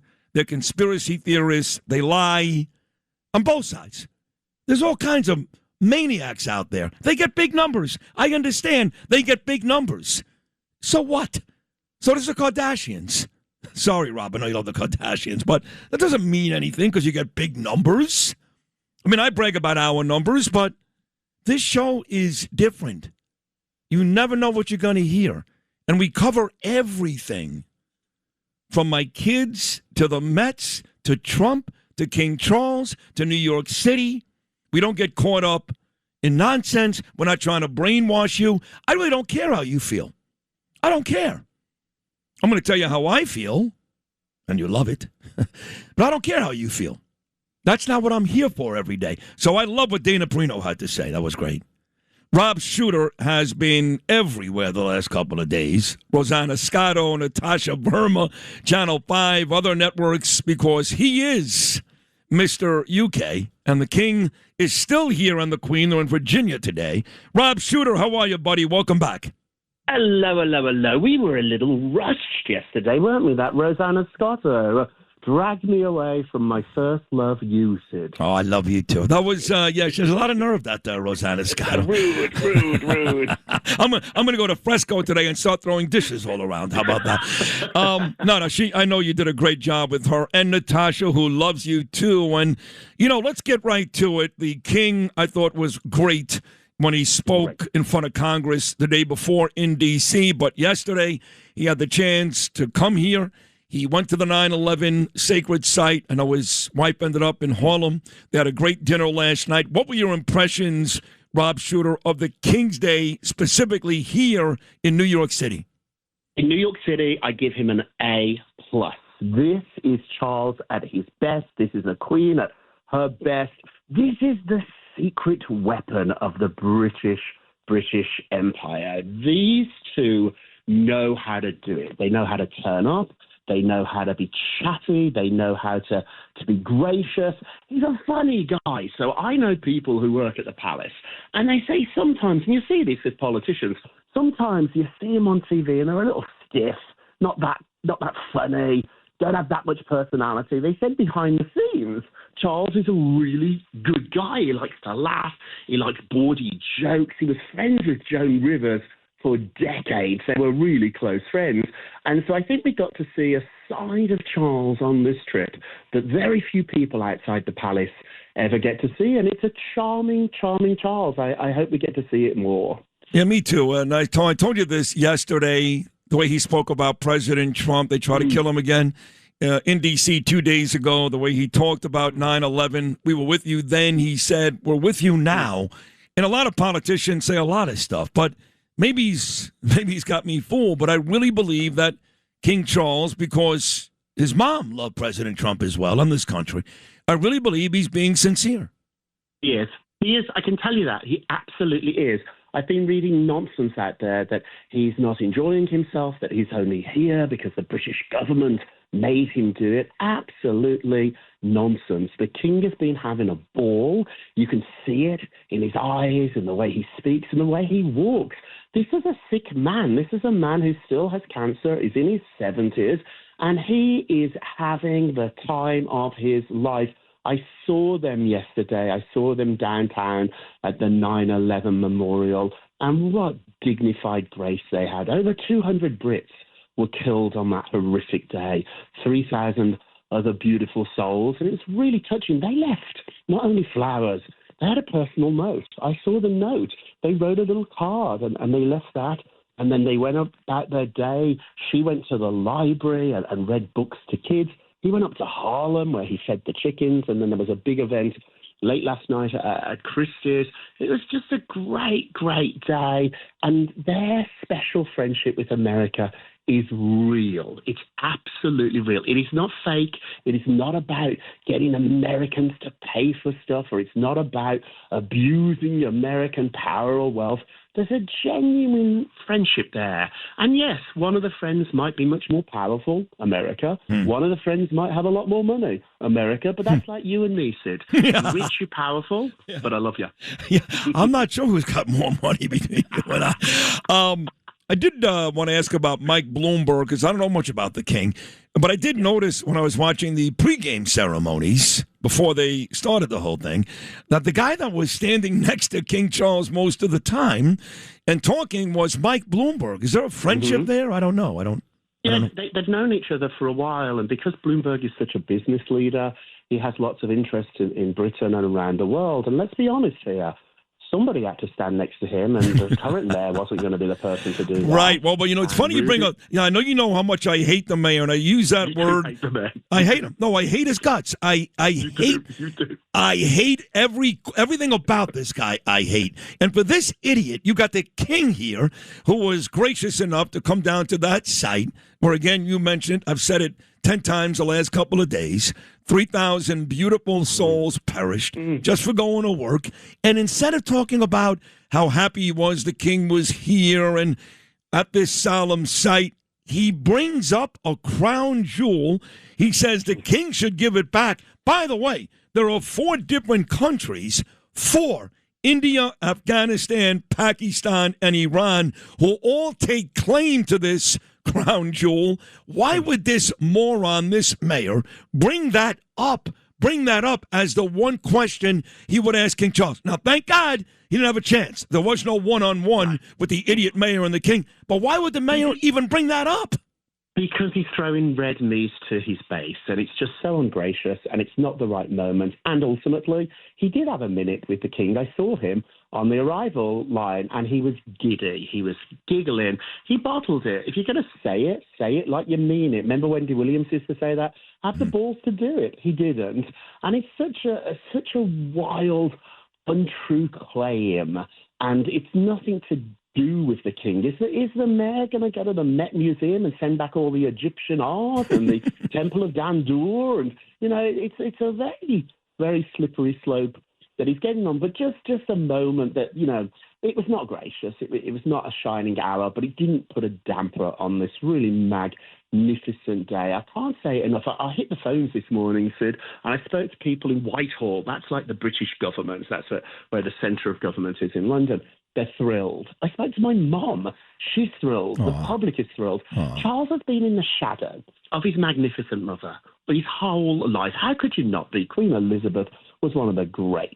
And I think finally, after a few years, he's finally stepping out of that shadow. And yesterday we got to see him as a man, him as a king, not as the son to this wonderful queen. True. And, again, you mentioned his mother. And William, of course, is in line to take over when that time comes. But the last time you were on, about a month ago, we were talking about the relationship between Harry and his father, Meghan.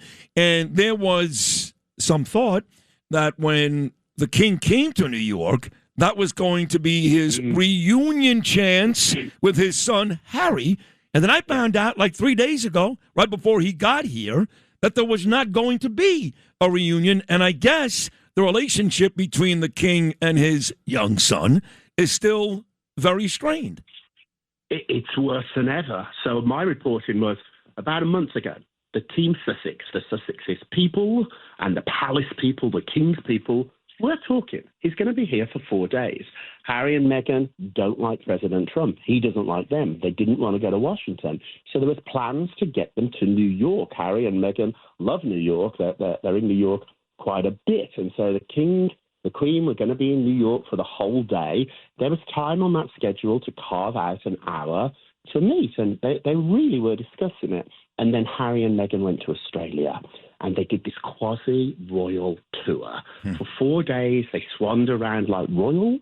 And on the 5th day, they made a lot of money. And this is exactly what the Queen did not want. She didn't want part-time royals. She said, you can't be a royal for 3 days and then make money on day 4. Can you imagine if after this visit, the king tried to sell us a pot of jam? It changes everything. It just changes what the visit is once you bring money into it. And so this really, really annoyed them. And then, just to stick it to his dad, when his dad was practically on the plane flying over the Atlantic Ocean, where did Harry go? The Ukraine. What are you doing there, Harry? God. Why are you in Ukraine? And then a final little dig on Friday on the cover of People magazine. Shame on People. It's not the king, it's Harry and Meghan. They ran to People magazine to do a story. They just are petty. And what the shining light is there, the silver lining is, nothing Harry and Meghan did in Australia or him in Ukraine can possibly compete to what we saw over the last state dinner, tea with the White House, with Melania and Mr. Trump, and then coming to New York. Let them be. Let them do their thing, and we'll do this, and you can see the difference. Cut them off. Last one here, Robert, and that is, I had some Israeli newspaper call me yesterday, and they asked me for a quote, and the quote was about the comparison, anti-Semitism, New York and London, because yesterday, just like on Yom Kippur, 2 Jewish people were stabbed to death in the city of London. Now, I can't count on your crappy Prime Minister Starmer to say anything good. He'll go up there, he'll lie for a couple of seconds. He doesn't feel it in his heart. So what exactly is going on? I've been to London many times. My daughter graduated from Cardiff in Wales. I've seen it. I know anti-Semitism is a huge issue, and it's right there on par with New York.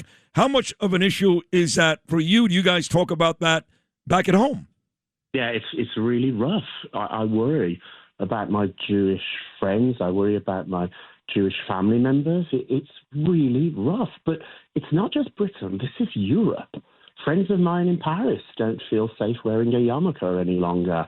It is something that is so ugly, and it has gone unchecked for so long that it has taken root like I have never seen in my lifetime.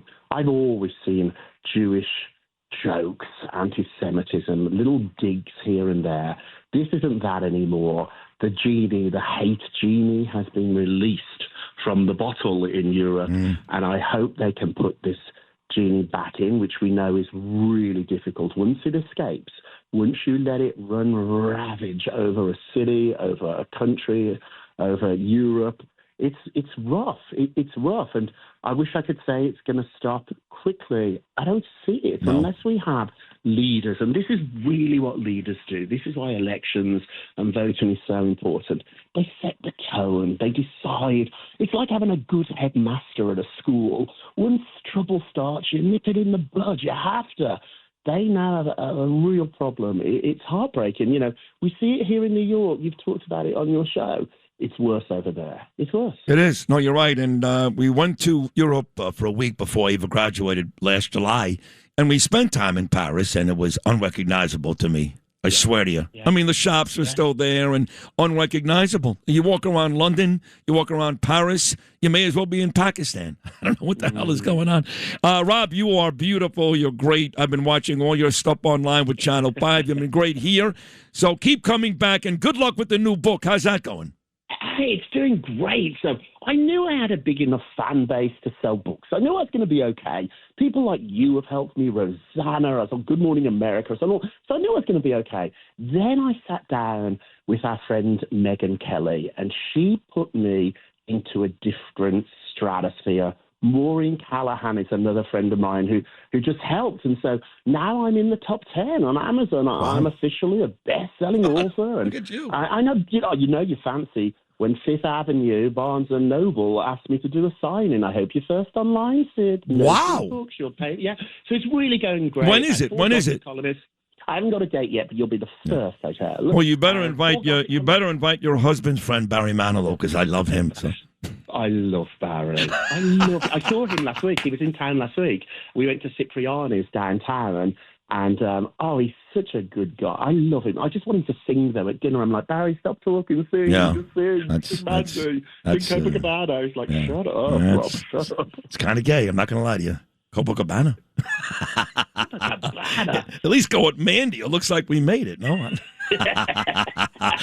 Shuter, I love you. You really are. You're tremendous. Congratulations, you guys are killing it over there. I see your ratings. Yeah, my goodness. Thank you. Number one. Number one. Not even close. Thank you, Robert. Who are the friends? Who's the Sid and Friends? Do they have names? Yeah, Rob Shuter is one of those friends. How about that? Oh, I want my name on the title. All right. How about Robin Sid? Robin Sid. Oh, I like that. We'll work on it, okay? But at least for today, you did a tremendous job. I love you. Thank you so much. You're the best. You're the best, Rob Shuter. Terrific job. Rob Shuter right there back on Sid and Friends in the morning. A lot more to do. I did play the clip in the open, which you can find on all my social media now, from Bill O'Reilly's amazing podcast. I mean, you know about BillO'Reilly.com. You know, he's on this show every Thursday with Katz and Cosby every Monday. You know what he does, writes books. But his new podcast, Do It Live, is amazing. He's had great guests on, from Janine Pirro to Steve Sharippa to Lindsey Graham, Rob Schneider. But I had the honor, and I mean honor, of being his guest. We taped it Tuesday night. It drops today. And I'll play some of it when we bring Bill on in about 30 minutes. So more to do on this Thursday. Sid and Friends in the morning on the Red Apple Podcast Network. I realized that even though he alleged pedophile, he's a pedophile. Okay, stop the nonsense. Okay, you don't end up with 7-year-olds in your bed because you're watching, Home Alone. Stop it. No. Yes. You don't pay out $60 million because you're innocent. Okay, Mike, I'm sorry, baby girl. Sorry. I had that on the dashboard. I just gave that money. You're making it very ugly. I'm sorry. But I still love your music. I love Off the Wall. That whole album was great. Because everything is about love. Shut up, Mike. I'm begging you to shut up. No. You know what song was on that album, too, Mike, that you did, which I really like? I like that song, Rock With You. Also. Well, maybe I don't care now because you're just an ugly person. Well, hold on now. Take it easy, Mike. Take it easy, Mike. Don't get nuts. I love the children and little feety pajamas. Yeah. You are so bad. That's not what it's about at all. By the way, what's his name? Talking about Home Alone. Macaulay Culkin. He never said Michael did anything, right? He was... No. Okay. Because I know Mike for a while had Garagos as his attorney. Garagos is, to me, like a step back of Tacopina, Idala, those guys. But he's a big-time attorney. Now, nevertheless, I heard Off the Wall yesterday, and I was all excited. I realized how much I love a lot of Michael Jackson's music. I do want to send a heartfelt condolence. One of our people here, not on the air, but did a podcast, Cop Talk. Ed Mamet died a couple of days ago, I think. And I think today's the funeral. So if you're listening to us right now on the way, we send a hearty condolence. And sorry that Ed passed away. He was a cop. He did the podcast here at the station, so we're sorry for the Mammoth family, and rest in peace, Ed Mammoth. I know that later on today is also the PAL lunch, so it's a big cop day here in New York City. Lot going on, Lewis. Lot going on. Justin's on the way to the Yankee game on Sunday. Yeah, they got baby. the Orioles. Who do I have Monday night? I don't even know. Let's check it out. Keith Kantrowitz and Mark Oranger are taking me for my birthday, which was 2 weeks ago. But Oh, look at this. You get the Texas Rangers coming into town. Yeah. But weren't they just here? No, we were just in Arlington. Oh, so you know who's going to be there Monday night? You're not going to believe this. You're not going to believe this. Because I texted Randy Levine, the president of the Yankees, and he said, like he always does, come sit with me. So I always do the same thing. You know how it works, Justin. Wait, hold on. I stand corrected before you go any further. There's a 4-game set against the O's, so you do get the Orioles. I get on the Monday Orioles, night. okay. Yes. See, because Steve Cohen is going to the Rangers game at Yankee Stadium. Oh, okay. That's He's going to starts see Tuesday. Brandon Nimmo. Mm-hmm. So you're going to catch Steve Cohen and Randy Levine in the same building Tuesday night. Well, hold on a second. Yeah. So he's going to the Yankee game. Yes. Why is he going to watch? Because Brandon Nimmo? when I was on the phone with him last week, he still is very, very close with Brandon. Very. Please stop. I swear to God. Please I didn't stop. bring it up. No. You know, I guess David Stearns made that trade, not Steve Cohen. That's Cohen. That shows you the rift that there is there. Clearly, he wanted to keep Nimmo around. I don't know if there's a rift. All I know is Cohen said to me, I said, you traded Nimmo because he's a Trump supporter. I'm not getting to his reply, but he said, listen, I love Brandon. In fact, I'm going to the stadium next week to see him when he comes into town. Oh, if I'm a Mets fan, that's pissing me off. Yeah, that's big. I'm going to see a player that I just essentially fired from my baseball Well, club. he didn't. How do you know if he fired him? Maybe David Stearns he's did the it. owner. The buck stops with him. No, I it feel doesn't. like. Stop that nonsense. Okay, I'm sorry. I'm sorry. He owns the team. You hire a GM to make those moves. Doesn't matter. Okay. Not every owner is involved in every trade. I understand, but don't you think he could have vetoed it? And said, I don't know. Right. And fire him. Yeah. Listen, I don't know why you guys are so angry about this. I just wish saying. you were this angry about two Jews getting stabbed to death in London. I swear to God. Who cares? Why do He you likes always- Brandon Nimmo. why do you He's have going to the stadium. Why do you have So to go what? there? Because who cares? That doesn't sound bizarre to you. No, he still likes the guy. No. He didn't trade him. David Stearns traded him. Okay. The whole When thing's you bizarre. make somebody the GM, you give that person the responsibility of running your team. Okay. That's what most good owners do. They don't get involved in every single trade. No, they don't do that. That's bizarre. No, it's not bizarre. Yes, it is. No, it's not. Okay, that's like the owner of the Mets going over to Cincinnati after they traded Tom Seaver. So what? No, he's not leaving town. Okay, Lou. whatever. It's one tunnel to go to the Bronx. Okay. Yes, if you said to me he went to Arlington to see Brandon Nimmo play, I would say he's going to the Bronx. Okay, the opposite. It's right here. Okay. It's right here. Okay, Cincinnati. I don't got a big coming deal in. with it. I don't know. All right. You know it's bizarre. No, I don't. Yes, I think you got. No, I don't. I keep explaining to you how teams work. The owner doesn't make every decision. That's why you have a GM. If he still likes Brandon Nimmo and he's playing 6 miles away, that's not bizarre. What's bizarre is your guy's take. He's playing right here. Right. He's in the same city. He's in the same city. The Mets have collapsed. The team is falling apart, and he's going up to watch a Yankee game. There's something wrong with that. He's going up to How about see staying Brandon in Nimmo, not to Queens? watch the Yankee game, because they don't play the Texas Rangers. Do strategy in Queens to figure out what's They don't play wrong. the Texas Rangers in Queens this year. That's the bizarre part. He traded a guy that He didn't trade him. David Stearns traded him. Stop saying that. He's the owner. He's not involved in every trade, every move. His GM traded Nimmo. Steve Cohen still likes him.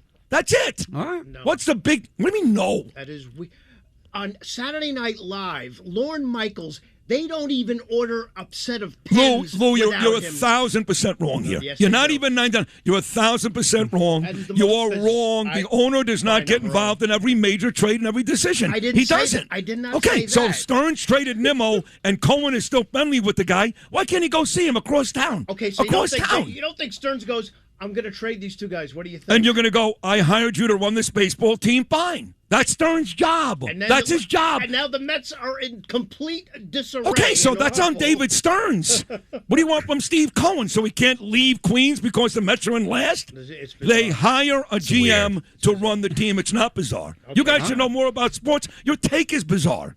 He hires a GM to run the team, not to make every single baseball decision. The guy is playing in the same town. It's not bizarre. That not all bizarre. makes sense. That's all. That's fine. it. Just That's good. it. Okay. He didn't trade Brandon Nimmo. David Stearns did. Oh, okay. I forgot they're on different planets. No, listen, Lou, you hire a GM to make those decisions. Understood. If you get That's involved wrong, in every yes. single move the GM does, don't forget, last year, Cohen brought back Alonzo. He won against David Stearns. If you keep doing that, you have no relationship with your GM. You've got to trust your GM, even if you like the guy. There's nothing bizarre about that. So now he's going to see him because he's in the same town. So what? Okay. The Mets are in last. We know they suck. That means he can't see Brandon Nimmo? What is he? He's doing something crazy, illegal? I'm sure all Met fans are completely. Met fans are fine with morons. Who cares what Met fans think? The guy did not trade him. You have to place a certain amount of confidence in your GM, or don't hire one. Don't hire one. And if you keep vetoing every trade because you like the guy, you're not going to be able to run a baseball team, as bad as the Mets are. So he still likes him. Yeah. I like that. I like that. Well, you know? I mean, it's be like John Katz going over to WOR to watch Curtis's show. Right. That'd be like it is. trading Lou for no, Crash. because John didn't trade Curtis. He left. Okay. He left. That's a fair point. But what if we traded? Every one of your analogies so far hasn't made any sense. No, this one at all. makes sense. What if John said, I'm trading Lou for Crash, which, by the way, would be a terrible trade. Right. But let's say he did. And then he said, you know what? I miss Lou. I'm going to go watch him over at WR today. If John traded him, again, you guys keep making the same stupid mistake. Cohen didn't trade him. That's the GM's job. Yeah. Stearns, and eventually, if you keep vetoing every trade, you can't run a team. He didn't trade him. Stearns did. So all your John and out doesn't make sense. Okay. It was the GM who traded Nimmo, and Cohen's like, I still like him. Now, I did say to Cohen on the phone, you know that was a terrible trade, and I'm not going to tell you what Steve Cohen said to me, because I promised I wouldn't. By the way, that piece of information that you've been sitting on since the phone call, yes. Now that's all they're going to talk about on the Fan this afternoon is the fact that they should. Yeah, right? They should. Yeah. They probably don't even know that. No, you they know don't. That? By the way, Steve Cohen does no interviews on the Fan. None. He's been on with Craig Carton once. He's never done Benigno. He's never done Evan Roberts, who's a diehard Met fan. He never goes on. Never. I spent more time talking to Steve Cohen last week on the phone than the Fan talent has in 5 years. They can talk about that, too. All right, Bill O'Reilly's actually friends with Steve Cohen. He's coming up next. And again, I just had this incredible honor on Tuesday night of being on Bill O'Reilly's podcast. I think you're going to love it. It drops today. He's got all the info, the highest rated segment of the week on WABC. Sid and Friends in the morning on the Red Apple Podcast Network. At one point in my trip in Cleveland, which is well documented in my first book, You're Wrong and You're Ugly, it was 2 days after I started the partying on Friday night. And I hadn't told Danielle yet why I wasn't coming home. And I had a little bit of drugs left in my pocket, and I wanted to kill myself. Did that thought actually go through your mind? More than a thought. I actually walked outside my hotel room. I was staying on the 14th floor. I walked to the very edge of the terrace, and I was ready to do it. I was convinced that my life was basically over. Here I am again. I'll be back in trouble, back in rehab. Lost this amazing opportunity. More importantly, disappointed my wife. My son wasn't born yet, beautiful Gabriel, but Ava was. And I went in my pocket to take out what I thought was the end of my drugs. But I had two things in my pocket. One was the drugs. The other was a keychain to my house in Tenafly, New Jersey. And on the keychain,